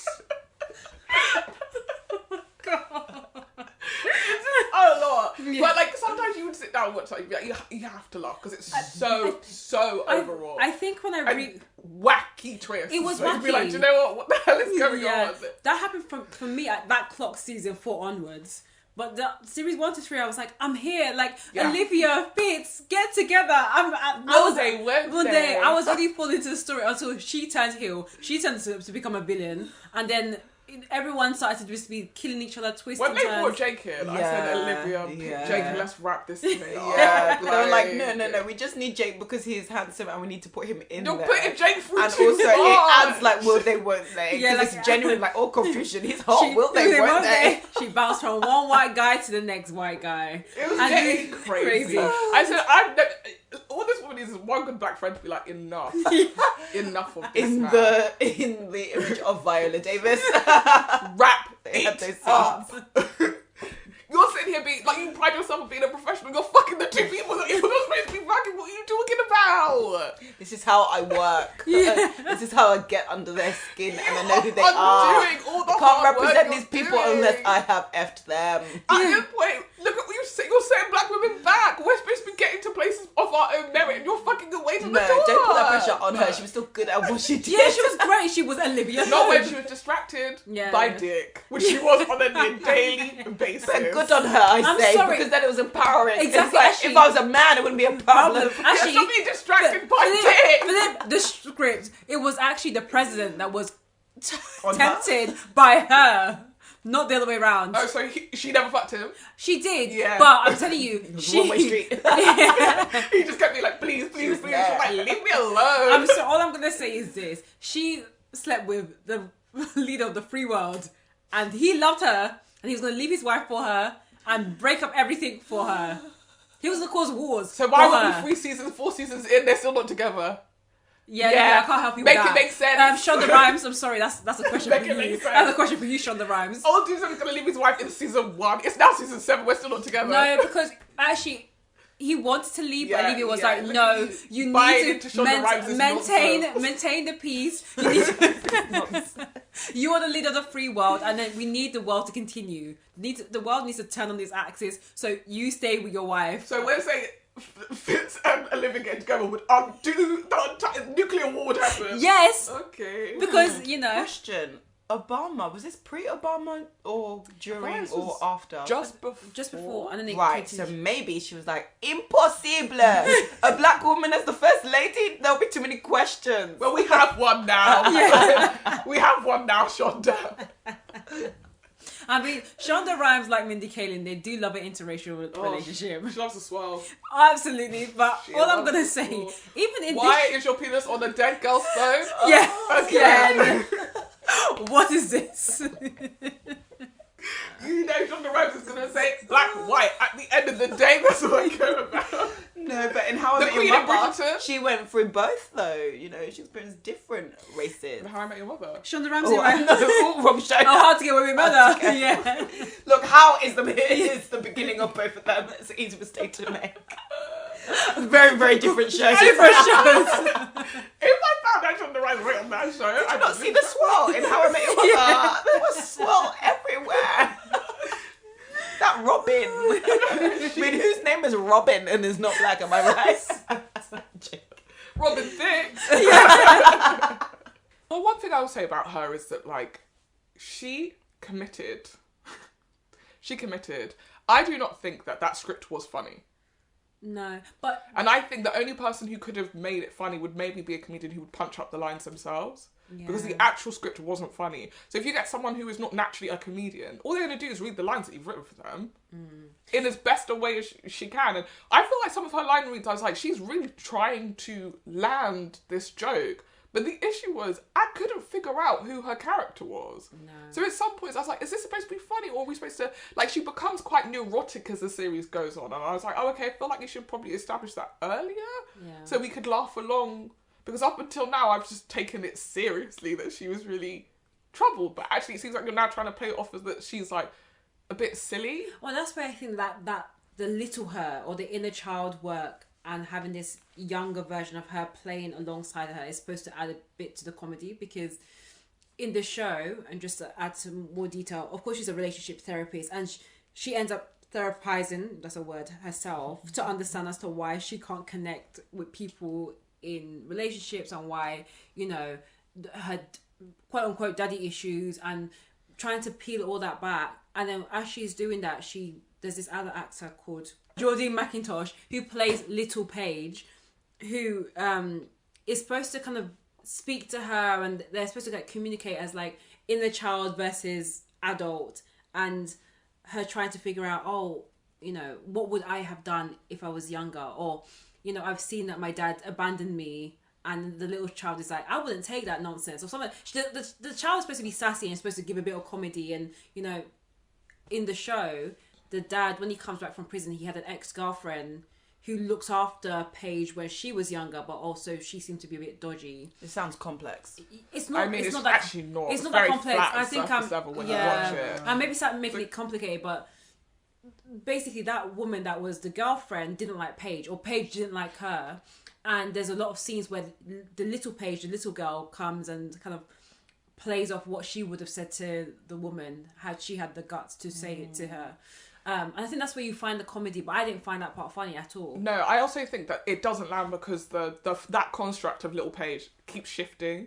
Yeah. When it's first introduced, Little Paige is talking directly to us, the audience. Yeah. So stuff is happening, and then she's like, let me explain what's going on. And you're like, oh, this is interesting. It's like, you've got like almost 2 layers to the show, which is what's happening, and then like what the smartest person in the room, which is this like little girl who is her inner child, is able to explain. And then actually Little Paige and Paige start interacting, and it's like, oh, Little Paige is giving advice to Big Paige. And then towards the end, Little Paige is actually just the chaotic inner child that Big Paige is trying to take care of and parent. And I was like, I don't know what you want me to feel when this character comes on screen, because I actually quite like the idea that like her inner child is trying to explain to us why she makes the decisions that she makes. Just like, well, she's fucked up because of her dad, right? Yeah. And every time she does something that we would be like, what the hell? Why has she done that? Here comes Little Paige, be like, I can explain. It's kind of a fun construct. Even her interacting with her, I could get away with. But where it is, I started to lose who is supposed to be the sensible one. Yeah. And who isn't. I was like, when I got to the end of the series, I was like, I actually don't understand what this construct added. Yeah. It didn't, because like you said, it didn't make me laugh. Yeah. Also, I just don't see Kerry Washington as... Should I say, I don't see her as funny, I see her as fun. And what I mean by that is, like, on Twitter, like, she likes to engage with that stuff, and she'll be up for a good time and a party, and she works hard with that. And I feel like she's tried different things, she's had success, she's tried even directing, producing, so she'd be like, I'm all up for giving it a go, but I don't think that sits with her naturally, being funny. I think she probably could be. If somebody funny wrote a funny script, this wasn't funny. Like, I really don't want to blame her for this, because I'm not blaming her, but I just also feel like even if it was a funny script on its own, I don't think it would pop with... I think you get somebody who would write her. At least not at this stage. Maybe it would brew. Yeah, I agree with you. I don't see Kerry Washington as funny. I see her as when early in her career, I think she would have played in a rom-com the friend of the lead. She at the stages where she is now, she could be a lead in, perfectly honest, dramas, thrillers. See that lip quivering, you know, someone's died, someone's been killed. I see her in that role. I don't see her as funny at all. I could see her in something like A Veep, where she's playing basically a version, like a character like Olivia Pope, but in a funny show. Yeah. That's what I mean. So I think she can play that. So you give her a character that's basically the straight man and or the serious person in a comedy, and I think she'd be brilliant in it, and you actually probably would find her funny in that But show. I still wouldn't think she'd be funny. She'd like have funny moments. But like, for instance, Viola Davis, I feel like she's known as a kind of like serious and drama, but I think she can deliver funny, or I think she's quite funny. Maybe that's in interviews as well. Like, did you see the show with like when they're eating chicken wings? Oh yeah, the and hot they're wings, talking. Yeah. Just even the way she's dramatic in telling stories. Just her storytelling is like she's funny. She's not trying hard. But I don't know. I mean, people's perception of funny is different. It's interesting because when you said Viola Davis, she falls into like a similar category for me. Exactly. That's why I mentioned her though, because I'm like, I feel like there's a difference though. Because again, it's not like she's funny, but if there is a like, I don't know. So there's two things on the Kerry picking this role. This show is produced by Kerry Washington's company. So she's a executive producer. It seemed also rough. They keep saying it's based on a true story-ish, or it's like based on crazy shit. I'm like, okay, we're gonna go on the name because I have points on the names, on the name itself. But it's a working title. Like I can imagine on the one page of the work it says unprisoned working title, and they just accidentally never thought of a better title. They should and that's what came out. Remain as a working title. And then the second thing was, have you seen Kerry Washington on SNL? Because she when she was in Scandal, she was a host of SNL one time, and I think she was funny. I need to go back and watch that. But the funniest moments was when she was parodying Olivia Pope. Like that was the funniest moments. And then she had a couple of skits where she was kind of funny, but the ones where they do the dramatization or like not the live stuff, I found her more funny than the live stuff when they just threw her in. And I was like, I don't see you in this way. Like, and even that wouldn't surprise me because she'd be doing a parody of herself. Yeah. And that in itself was, even when we talk about the lip quiver and stuff like that, like there were funny moments even though it was serious, but it wasn't her trying to be funny. Yeah. It was just funny because of the drama. Yeah, that's the thing. So where she was in this role, even though I didn't see her as funny, it was actually quite nice to see her in this way because she played something different. She was loose, like that sounds really weird. Like she just seemed she seemed very relaxed, and maybe because I know that this is kind of stuff that she has produced and this is her work in a sense. It was also very interesting to see her with a black guy.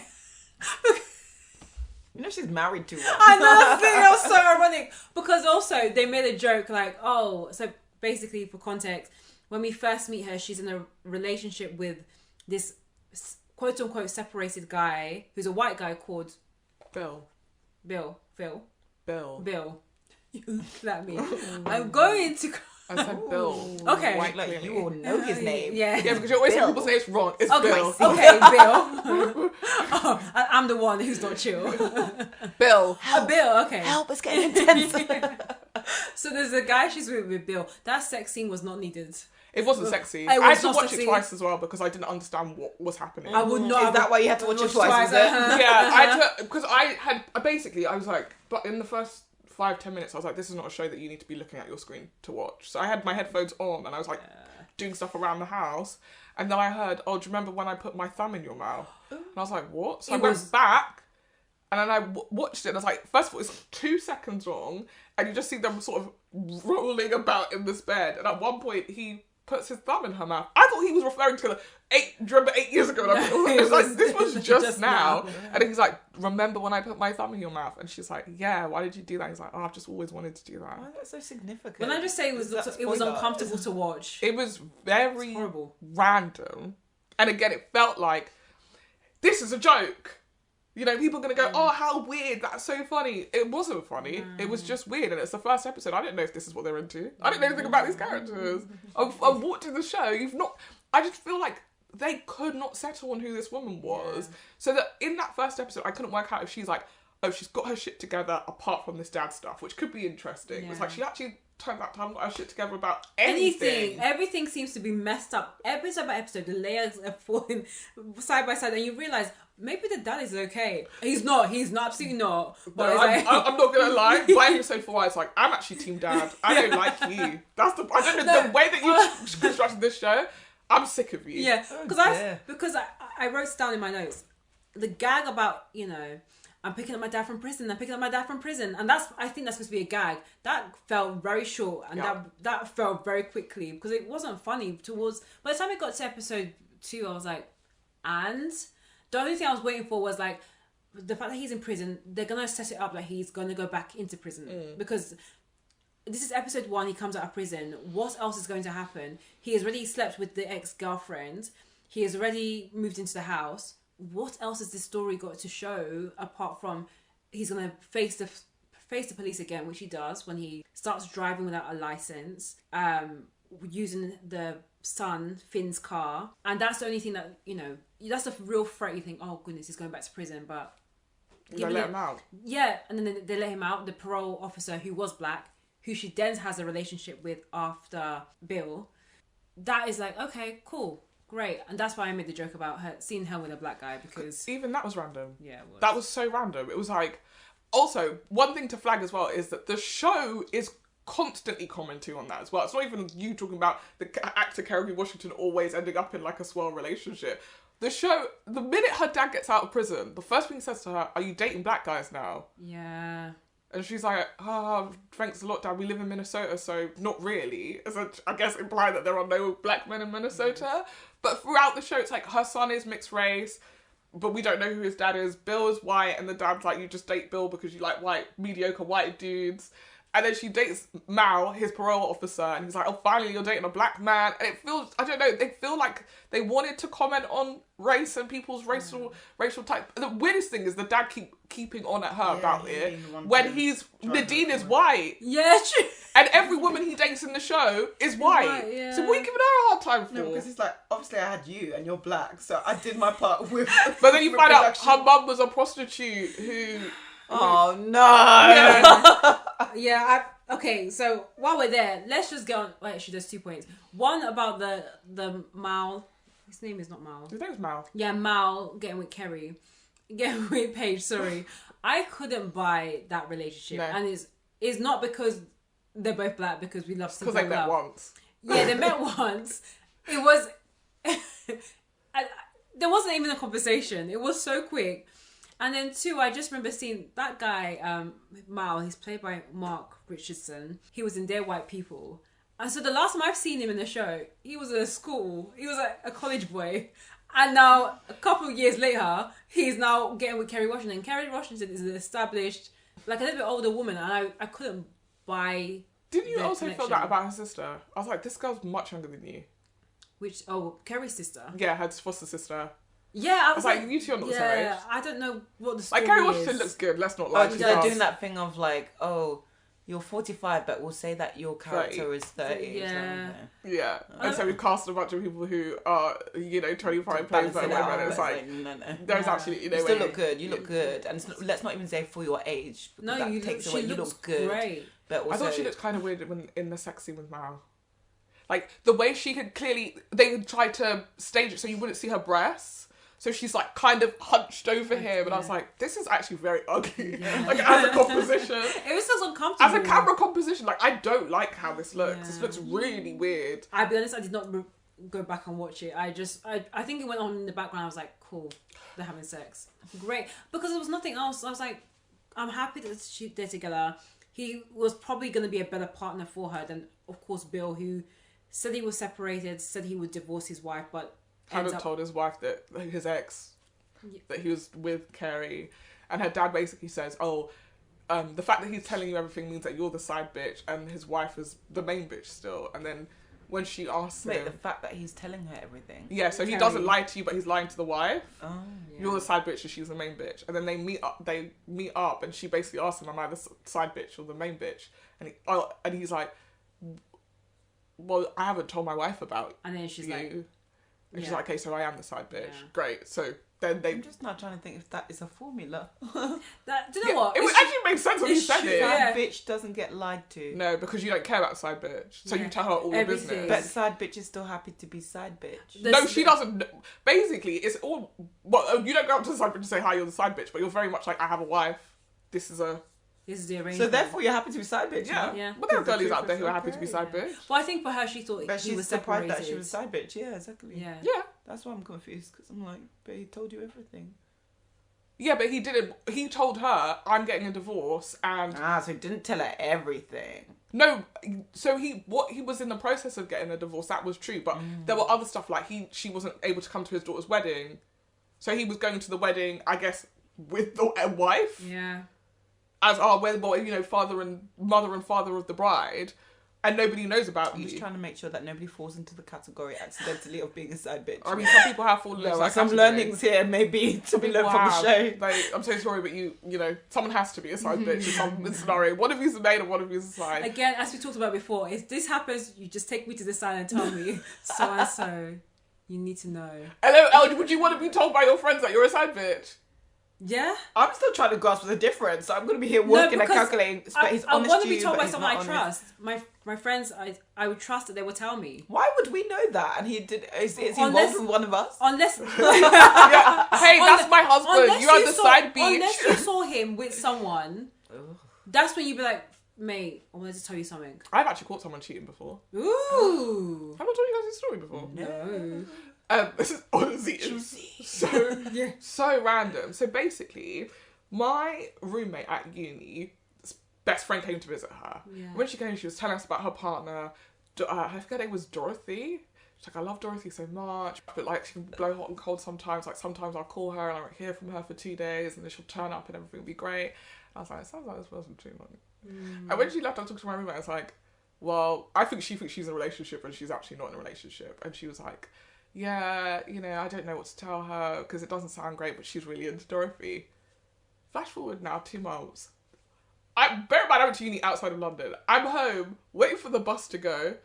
I've only seen pics on phones of this person. I'm waiting for the bus. The bus that comes in front of me is Dorothy and some other girl. Arms around each other. Wow. I snap a pic like I'm on Gossip Girl. Hey. Because I was like, this can't be. XOXO. Like, so I can check it after with my eyes to be like... I snap a pic. I text it to my roommate being like, Oh, you texted? isn't this your friend's girl? I don't hear anything. I'm like, maybe I was wrong. Come back to uni that weekend. Spy shit. Yeah. Come back to uni that weekend. She's like, I text a picture to my friend. She went to find Dorothy. Had gone to Dorothy's room because she'd called her. She went answering. Bang, bang on the door. Door opens up. Here's Dorothy and the girl. Oh my god. Big blowout fight. Oh, what are you talking about? I never claimed you. I never said you was my girlfriend. Anyway, it was like sounding crazy. So our friend came back to our uni to be like, hey man, thanks so much for helping me with the story. I was like, listen, I don't really know how this happened, but I'm glad that like it's helped you, because she thought this was her girlfriend of like 5-6 months. Yeah. The whole time Dorothy was like, you're the But side. so who was the main and who was the... So the My friend roommate's friend was the side bitch. Oh, and the other girl was the main. But then, okay, so this goes against the learning of them telling the truth to the side. Because she had no idea. Well, she said, and this is where, you know, now it comes into, what are you telling us? What are you believing and what are you Yeah, hearing? because she said when the fight blew up, Dorothy was saying to her, I never told you was my girl. But in my head, wow. you said, "We're getting mad." But yeah, maybe what she was saying is, yeah, we spent every day together, apart from the days where you don't answer my phone and I don't see you because you're with your main bitch. But apart from those days, you're my girl. I was like, not these lesbians fighting. Is this what is going on in Oxford University? Wow. Yeah. I was tickled, but I was like, listen, I'm happy to be an agent of chaos. That's why on those shows, you'll be the producer. Nicely. I'm You happy to be do. an agent of chaos. But honestly, that was the weirdest time. The weirdest thing that's like time. I mean, I've caught weird things before, but nothing that was just like, this has absolutely nothing to do with me. I've only met you once. I've only seen a picture of you on Facebook. Yeah. And you've really got in there. Like, Exactly. I have the receipts. Yeah. The funny thing, I have the photo. footage. You Yeah. have no Yeah. idea. I wouldn't even think to do it. I'd be like, with my eyes. Unless it was like, no one will believe this. I didn't think anyone would believe this. Yeah. Actually, the world we live in now, everyone's got a camera. So it'd be like... And then I don't know people if go it on would TikTok even and be occur like... to me to be, I'd just still be like, my mouth gaping open like... Then someone will go on TikTok. So I just walked past here and I saw this girl, and it's Taking pictures of people on the bus. Bus, What yeah. fucking weird. Yeah. Oh, Wait, this is a story time of what just happened just like 2 minutes ago. Story time. I was walking past. But anyway, yeah. that is all to say. Some people find out that way, that they're the side bitch. And she kind of found out that way as well. So yeah, for me that was, I think that, again, they were trying to flesh out the story. They didn't unpack enough for me. No. And I feel like it's because they felt like they were trying to make a bigger issue, right? Because her dating in the show it is a big theme of the show. Because she's a relationship therapist. So why they don't unpack this idea that she's only ever dated white men and now she's dating Mal? What does this mean? They decide, oh, we're not going to unpack that. Because I just kept on thinking, I ended up having to do the therapy myself, where I was thinking, oh, is she just dating white guys because she doesn't want to date someone like her dad? Yeah, well then say it. The theme is like daddy issues on the show. Why wouldn't that? They should have just said it, because you know that's what they were kind of hinting at. All of her other problems come back to her dad. Because that's almost like it's so basic. Yeah. Yeah, I don't know. I'll be honest. I wasn't a fan of this show as much, and really. I felt everything felt a bit stereotypical. Like, I'll be honest, the number one thing about going back to the Unprison title, I'm tired of seeing. Here we go. Look, I'll be honest, I'm tired of seeing shows, especially black shows, that have any relation to prison, gangs, war. Whoa! I would love to see that show. Actually, you know what? Turn it back. Prison and gangs and hoes. Oh. Like, I'm so sorry. I'm so tired of seeing this stereotype. And I'm surely the hose is always underneath the gangs. I mean, on its own. No, and also there's hoes in every show. There is hoes in every show, but like, I mean, when I say hoes, I mean the gangs. The love and hip hop type of hoes, or the caricatures. Yeah, I don't want to see that. You don't want to see love and hip hop. I love love and hip hop, but I don't. But I know I loved Love and Hip Hop at one point, but you're tired of the hoes now. I'm tired of the hoes. Yes, I just want to see normal black shows about normal black people doing normal. Really boring. Also, what is normal though? I know normal is subjective. What is it to be black? Oh god. As your white friend. Yeah, we know we need to break it down for our white All I'm friends. going to say is I just want to see a show that's just linked to prison, and I do think that the show was trying to create a very clear commentary, which I did. It was very clear and loud about how difficult it is for people to come out of prison and be rehabilitated into society. I think the show was the most effective, I thought. Yeah, exactly. Like the episode where they went to Alabama, I felt, this is something. Again, wasn't funny. No. So for reference, it wasn't funny. It was just real. Yeah, because in that episode, the dad, he couldn't get a driving license without having his birth certificate, and his birth certificate was based in Alabama, and I think they went in LA. I'm gonna guess LA. It was sunny. No, they're not. They're in Minnesota. Oh yeah, sorry, it was Minnesota. It was sunny. And so they go to Alabama. He's trying to get his driving license, but the guy, his birth certificate, excuse me, and the guy says, we can't release you your physical birth certificate without photo ID, and he says, I have no photo ID. That's why I'm here to get my birth certificate so I can get my driving license, so I can get photo ID. Yeah. And it was just this cycle, and the guy refused to give him the birth certificate. And I felt sad. I was like, this guy can't do anything. What else can he do? He can't drive. He can't get his license. He can't get a job. He can't get his social security number. And he's just in this cycle where people just end up going into crime because you can't. It's like anything left to you. Yeah. So I think if that was a commentary and that was what they were trying to achieve, they did that well. Please don't master over comedy. You could have done that in the documentary. But to me, it sounds like, as someone who hasn't watched the show, so just based on what your review, it sounds like they thought, nah, this is always done when it comes to representing black characters. So we'll change it and put a spin on it. And make it funny. On the mum and focus on the relationship between the dad and put the humour there, but actually that wasn't done well. No, because the whole point was that serious aspect, and the bit that is overdone, and some people don't want to see that. Yeah, I think the thing for me that I really struggled with, honestly, is I can't think of anything off the top of my head. Actually, apart from, Scandal did this actually, so maybe I'm being not fair, but like explores the relationship between a woman and her father. Like their relationship is in Scandal is like horrid. Sorry to say it. I think it's horrible.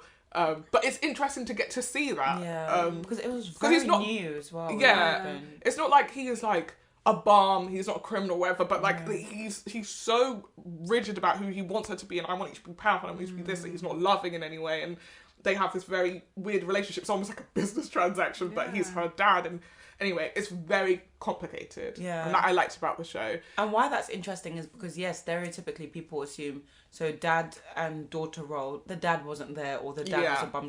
But actually, a lot of the time when the dad is a professional and the dad is a doctor, medical doctor, or a banker, and there's still like, but there are issues. Yeah. Not always, but as in it's just You're a like, particular it's not kind of about your person. class or about your career or anything like that. Yeah. If you do a high pressure job, you become a particular kind of person, or you already are a particular kind of person, which means that like dealing with children, even once they become adults, there is it's not as to take Paul's compliment to Micah, not necessarily nurturing relationships. Like, I think she would say, oh, you what did you ever do for me? It's like, well, I put you through school, I paid for this, like I put you in a place where you can stand on your own 2 feet and achieve I'm all not of the those dad things. that wasn't there. I'm the dad that was so there. Yeah. I was really, really there. Yeah, I was there, but I school. didn't see you. Yeah. So and I'm not like fussed about who you are. I'm fussed about who I can build you into. Yeah. I see you as a project. Yeah. Oh. Tying it all together. And so with this, I was like, oh, I'm interested to see actually a relationship between a dad and a daughter where actually a lot of damage has been done by the absence of the father, and how do you fix this? That's what I was really interested in. I feel like the show actually spent too much time with her being unpleasant to him. Yeah. That I actually started to dial back my rooting for her, as I said earlier. And I actually was like, what do you want this man to do? Yeah. First of all, the thing that was really confusing me was like, you're a therapist and you can't see how what you're doing is deeply toxic. That's what little Paige was supposed to be. She was not doing that halfway through. She was actually starting to back the toxicity. Yeah. She was like, yeah, fuck all these people, let's fight them. Like, no. I found it so weird that she, like, it's like that thing we were talking about earlier about Bliss and Zach. And I was like, if you decide to go have a relationship with this person or marry them, you have to have resolved whatever your feelings are with that other thing. Because otherwise, you're just bringing baggage into this thing. And I don't think you have to have resolved it because it's easier said than done. Like, we're humans.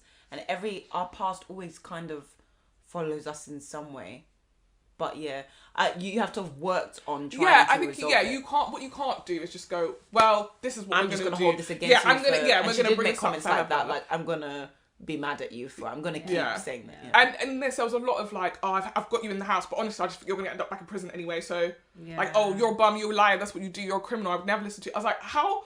Why is he here? Why are we doing this? And like, from I the didn't sounds see. of it seems like they didn't really show much of him actually mistreating her or doing that. He just was. So you just meet his thing this was just like he nice wasn't guy, there. or this kind of likable guy that has done wrong, but now we're starting with the story of her punishing him. Yeah. And even help her out. if they didn't want to, which is fair enough, they it'd be how are we going to portray the absence with him in the scene, whatever. Thinking would sort that. That's what storylining stuff is for and developing stuff, but. All they had to do, I think, is show from her a genuine desire to want to fix this, but actually just keep bumping against that thing. Because like you said, it's easier said than done to forgive someone. So if she'd started the series being like, you could come and live with us, we'll start afresh, and then he does something and she's like, nope, actually I want you out. I want you out. And then it's like, oh, no. And you can see that what the battle is that she desperately wants to forgive him, but there is so much to overcome. I've been more on board, and I actually feel like I would have understood her a bit more. I just felt every single episode, I can't work out if you want him to succeed or you want him to fail. I don't know what you want in this scenario. I think because she has such low expectation of him doing anything, she'll always be pessimistic about him and what he can achieve because she's never seen him in a positive light. And so you're right, I kind of rooted for him towards the end. I felt sorry for him because I was like, he's trying to help. Like, the reason why he even started to fall into a bit of like the criminal activity was because he was trying to fix her roof. Yeah, because she was making him feel like, when are you going to contribute to the house? When are you going to? You need a job and you need to be able to provide for yourself and get out of my house, essentially. Yeah. So he was pushing himself to be able to do those things before he was ready to do those things to please you. And then you're mad at him, which understandably, yes, I get it. You shouldn't be doing crime. You know you have a criminal record. If you get caught, you'll go in prison. That's it. But you're not, to me, showing me that like, this is a nice setup that we've got here, and actually let's stay and try and preserve this. To me, if I was him, I'm going to go back to prison. I can't do this. Maybe it was a bit far from her as well, the character. Yeah. You know, it's not to say, especially with actors, that everyone's different, but like, I feel like she has from what we've seen, she has a good relationship with her dad.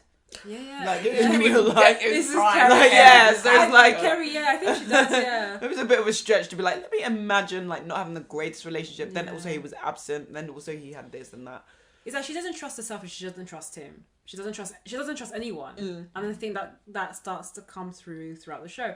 To be perfectly honest, had this been a drama, I don't think I'd have been that it wouldn't have been enjoyable. But I feel like actually, sorry, say that back. If it was a drama, I think it would have made more sense to me in terms of the way that I digested the show. Because it was a comedy, I almost just put in the background, and I was like, oh, I'm expecting moments where I'm gonna have a bit of a moment, and that never happened. Yeah. And because they were trying to make it light, she became more annoying. Yeah, she was just so annoying. And everyone else, like the girlfriend was a caricature. Oh, do you know what I'm starting to feel tired now. Girlfriend. The girlfriend was... What, Nadine? Yeah, Nadine was a bit more Nadine was... She was trying to be a villain, but like almost overacting, over-exaggerated a villain. And I also don't think she was. I think... It was a reflection of her. It was Paige's reflection. Paige hates her, so there's nothing that she can do without the Paige is not reading into like, oh, you're trying to be snide and snippy. Like, she's being snide and snippy because she raised you for 10 years and you act like she beat the shit out of you every single day. But as a viewer, we're supposed to take Paige's side. Yeah, but as you get, that's the thing, and you get to the end of the episode and you're like, right, so now you've had it out. You haven't been able to point to what this woman did that was bad to you, other than the fact that she wasn't your mum. And it seemed like the real problem was you wanted to stay with your foster family and your dad made the decision not to do that. So take it up with him. Why are you mad at fucking Nadine? But she has been taking it up with him, it seems. With everybody. But she's not rude to him like she was rude to Nadine. She raised you for 10 years. And you don't have a single kind word to say to her. And what I was expecting her to say was, Nadine used to leave me in the house for 4 hours while she would go out, fuck strangers. Something, give me something. It was just like, oh, Nadine was just sort of like, wasn't very maternal. There was one interesting thing from that relationship where Nadine says, I took you in because Nadine basically apologizes. She's like, I don't think I did enough when I did have you, because I took you in for your dad and not for you. Yeah. Which I thought was like, oh, that's, I don't know, it felt powerful. I think something people being able to acknowledge, like a decision was made that affected a child that wasn't even about the child. Yeah. Like, I did this because I wanted to show your dad how much I loved him. I didn't really take into account, am I about to raise a fucking 8-year-old? Do I have the ability to do that? Like, that's not what went into making that decision, which might explain why she wasn't the best mother. But she still did take care of you for free, by the way. Your dad's in prison, so he's not providing, so she's just spending her hard-earned money to look after you. Yeah. And then you're treating her like garbage. Why? Because she's kind of slutty. I feel like it was either missing some beats where we got to understand that Nadine was awful, or something, or an episode, or even not just moment. Awful, but the connection of, okay, so you were rejected or you weren't loved, and it was missing. And instead, it's like, I just feel like everything is muddled in this, and were it not a comedy, you're right, it would have come together a bit more, but it's like, also, are we supposed to laugh? I feel like when someone said we're supposed to laugh at this, like, they have this dinner scene where she's invited her foster mum, who she adores, and Nadine has been invited by the dad, and it's supposed to be like, this is my family, these are all the people that raised me, all together in the room, let's make this a tradition. And then Nadine and this foster mum start going back and forth, sort of making jabs at each other. And that moment's a bit... yeah, it's like, oh, this is supposed to be funny, like, what an uncomfortable dinner. But then it turns into a dance-off. Oh. Do you remember this? No. It turns into a dance-off in her imagination. Oh. And it's Nadine wearing this, like, little costume, but they've got a stunt double to do the dances. Yeah, I can't remember that. And you could tell. But hold on. Because Nadine is like a 50-year-old, 60-year-old woman. But you can tell, but do they want you to be able to tell because that's funny, or... I don't think they want you to be able to tell. Oh. So they've got this stunt woman in to do Nadine twerking and popping it. I was like, these aren't even complicated dances. What the hell? And then they've got the... Nadine just said, I'm not doing it. You're not going to These legs are wooden. Yeah. They don't move.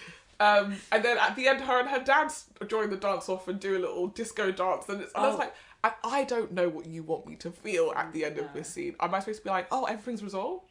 Oh, but no, this is supposed to be your moment when you're supposed to, like, laugh. Because, you know, in some comedies where they have this like really weird montage or weird dance like a dream moment. sequence. Yeah, or the weird like musical moment. That's when you're supposed to laugh. I cannot remember that scene, and I probably I deleted it from my mind, or it was on in the background and I just didn't even turn around because I can't remember that. Okay, at all. well, I've got to at least, for the sake of this, watch the first episode. Honey, and you'll get to the end and be like, that was enough. Yeah. Yeah. I thought you keep Thank it a you, but secret no, and you. go, so is it a hit or miss? In my opinion, you're really giving strong. I think we should rate it now. I would say save your energy. If I was gonna rate it, I'll give it 2 out of 5. Hey, I will give a Now think about the rate because you gave Swarm 2.5. 2.5. I think you gave it 1.5. Oh, Swan was way better than this, so 1. oh, goodness. At least Swan was like nice to look at. Yeah, Swarm. Yeah. And Swarm's good episode versus this show's good episode. They just completely I'm trying to think what opposite ends of the spectrum. because I gave this parallel to Loot. If in terms of shows, Loot was way better than this for me. Yeah, actually, no, I have to agree. It was more fun. At least. It was it wasn't Like, wasn't this super wasn't funny. fun. It wasn't super funny. Loot was not super funny, but the premise was like, fun. yeah. This premise wasn't Wasn't fun. funny. I feel like the massive letdown for this then was it was trying to be funny and it wasn't. Yeah, it no. funny. I think It's it's a supposed shame. to be a drama. If you want to talk about prisons and gangs and drugs and crime, put it into a drama. I It's think not they funny when panicked. you're doing this. Yeah, it's just not funny. But I'm mean, sure they- there can be humour in those things. I can't think of an example of it. I think they panicked because the character is so like light and airy, even though she's dealing with all of this stuff. That they went, if we try and picture it as a straight drama, people will be confused because it's Kerry Washington, not Kerry Washington in a drama. Yeah. So they're like, what if we make it sort of a comedy drama? And it's like, or a comedy, and it's like, okay, but it also has to be funny. But that's definitely not her then. No. And it also isn't. It has to. You have to write jokes. There are no jokes in No. it. I cannot get past the fact that the script. There isn't a single joke. What is funny? I think there's someone out there who thought there was a couple of gags in there, but Yeah, the dad having sex with the two old people having sex, was that supposed to be the joke? Because they Enough featured people it a must lot. have- Yeah, Enough they people did. must have thought this was funny because I don't know. there must have been But- discussions and people watching this to be like. Usually you just put a name on it. You put a big name. It was a Kerry Washington title. Oh But yeah, she produced it, I know. Yeah. so she had some say. Yeah, I bet she thought it was hilarious. That's what I Same. told you. And again, I'm not knocking my sis Kerry because I admire her. I think she's fun, not funny. I agree. But this wasn't fun even. Fine. We all. She is fine. We've Yeah. all. She was fine. She was fine. Like, and it was I- fine. Like she was beautiful, fine. She thought she was fun, I but think- she was not funny. I stand by the one because everything was off. The direction was off. The editing was off. The music was off. Oh, The dear. casting was Sounds fine, like it was- actually. I don't think Kerry It was right for the off. role. Yeah, it I sounds don't think like Kerry's the right person for the Okay, role. so the it's casting not was gelling. off. There's There's something that was off with it. Yeah. And I just think I think the writing was awful. I think the main Yeah, problem yeah. for It you couldn't seems figure to be the itself writing. out. Yeah, It that's wasn't the thing. good at all. And it's annoying because I think you could have another bash at something like this and get it right and it would be actually quite entertaining. Do you think? I don't genuinely think there is something at the heart of a relationship between a woman and her father, like actually trying to unpack this thing and resolve it, especially when she's a therapist and not being able to do that. That could genuinely be interesting. The problem is, like you said, the therapy that we see in the show is so basic psychobabbly. Like it's as if I, a person who's never, well, I couldn't do it because I actually have a therapist, but a person who's never been to therapy wrote a scene about therapy. That's what it felt like. Because even her, when in those scenes, she's telling her people, a lot of her clients, exactly what to do, which is another thing that you're not supposed to really do as a Also, therapist. the shade with on one of the episodes where she has a client, she's speaking to them, and the client turns to them and be like, "Actually, I find your Instagrams more helpful Than our this." sessions. Yeah, I was like, well, Where's the lie? Yeah, it's Where's true. the lie? Because you're telling her. What was she even telling her? Why do you not feel girly? I was like, oh, I don't know. I feel like you need to be doing girly stuff like hosting baby showers and hen parties or whatever. And then immediately afterwards, Paige is like, oh, I don't do girly things. This is the first time we've heard this, by the way. We're 5 episodes into the series and we're figuring out she doesn't do girly things. So she decides to host a baby shower for a random lady who we've not introduced, who's not been introduced to the show yet. And we're supposed to care. Like, everything that happens, do you care? Not at all. No. I came in for Kerry. That was it. Yeah, same. Yeah. She was the pull. And Well, she did her job then. I was the name. Yeah, but It was- it's still, I still have my but I fans. wouldn't want to stay in in this world. I think it was prisoned by Oh God. by a bad script. I You wonder, know- didn't she direct like an episode for Issa Rae? Did she? She did. Yeah, she did Insecure. She No, directed I Ins- can't Issa Rae. remember if Yeah, that was funny. Insecure. But I do find Insecure funny at times, but Oh, yeah, I never same. found Insecure laugh out loud all the Yeah, time. I thought it had its own. It was its own style of funny. Yeah. But I'm wondering if the scene or I think it was more episode. I think it was yeah, more dramatic. and yeah, I feel like it to me. It seems like Kerry Washington wants to try her hand at comedy or to stretch and challenge herself or do something different. I will say she didn't. But she hasn't found that project yet. She didn't direct an episode of this. She didn't. No. Well, I don't should've have been it. high. But she was. Yeah. The only thing that I will give for this series, I wouldn't give the series a series 2. Let's just say that. I think that it doesn't need a season 2. They tried to leave it with a cliffhanger, but it's not needed. As the commissioner, if I had read the one page and been like, "This is gonna be fun," and then got this, they're lucky I even put the show on. I would love to meet a commissioner to be like, "What do you do when you see the cuts from the show?" And you're like, "Oh, this isn't good actually. What are we gonna do?" But I think you have time to really work at, I don't know. But those situations do happen though, don't they? 100%. But that's I just want to know what goes through your head and This is- what solutions you have. This is when you go back to network TV. You've done a pilot, and if you'd done the pilot and saw it's not working, you wouldn't agree. But if with you it. hadn't got to that point, then it's like, okay, well, we're in this. We've put so much money You have to behind throw it. it in. You just You have to show it. You have to show it and just let it have to go. But I don't think it's going to get a season 2. If I'll be perfectly honest. Also, I wonder if they think it was a success or they backed it or they were happy with What it. is IMDb This, of saying? course, is just our own He said he called it opinions, awkward or in yours. patches and awkward in places. IMDb is 7 out of 10. 7 out of 10. That's quite high. I'm surprised. Wow, the critic You watch review- it. Right, I'll be the judge. decider. Rotten Tomatoes have described it as 92%. Oh, okay. People are Tomato unhinged. meter, People 95% are unhinged. That's as mad. audience score. Maybe it's a 92% audience score. No, 92% tomato meter and 95% audience score. Maybe it's a People are cultural unhinged. thing. Maybe something. Maybe we there's maybe- Yeah, you. it's something- I've Maybe it's seen just it. maybe it's just not conversing and translating. Yeah. Maybe it happens sometimes. Let's wait and see, because we said that Luke was bad and it wouldn't get a season 2, and it is coming back for season 2. So Well, I didn't dislike Luke as much as you did. I didn't like. Also, season you are forgetting that American TV doesn't work that way. Sometimes it cannot be successful, and they'll still be like, we are still bashing out 3 or 4 seasons. seasons. Maybe next season we'll get more gags, more jokes. Maybe. They need to fire the entire writing team. Like, what's that comedy? American comedy. Succession is rapping. Get those writers on this. Yeah, sure.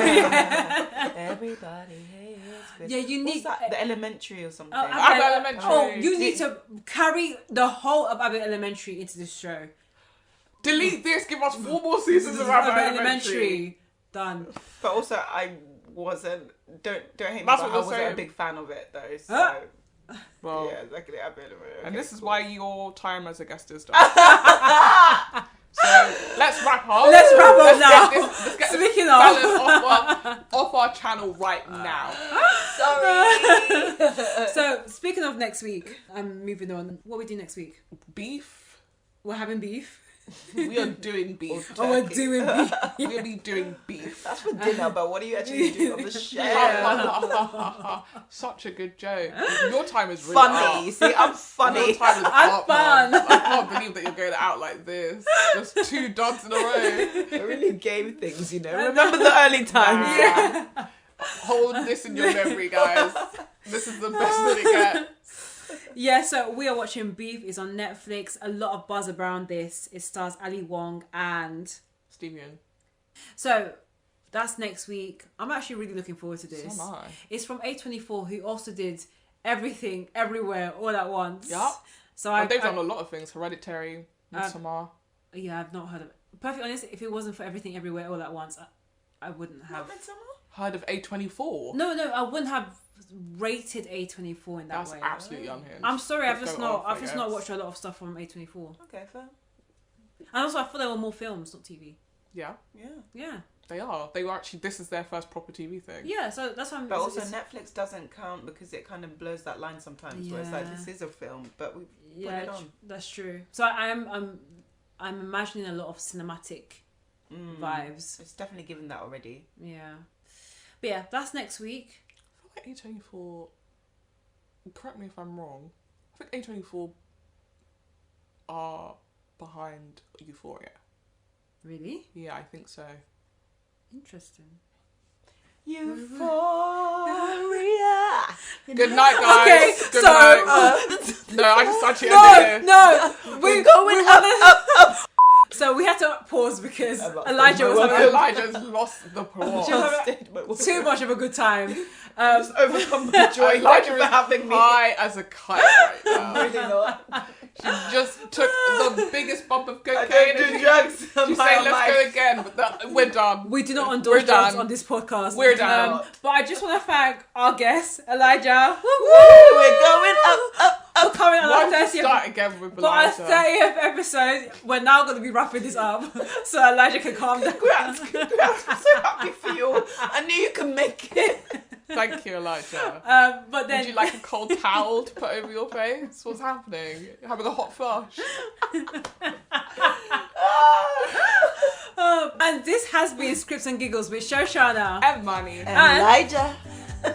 Thank you guys. Mwah. Bye.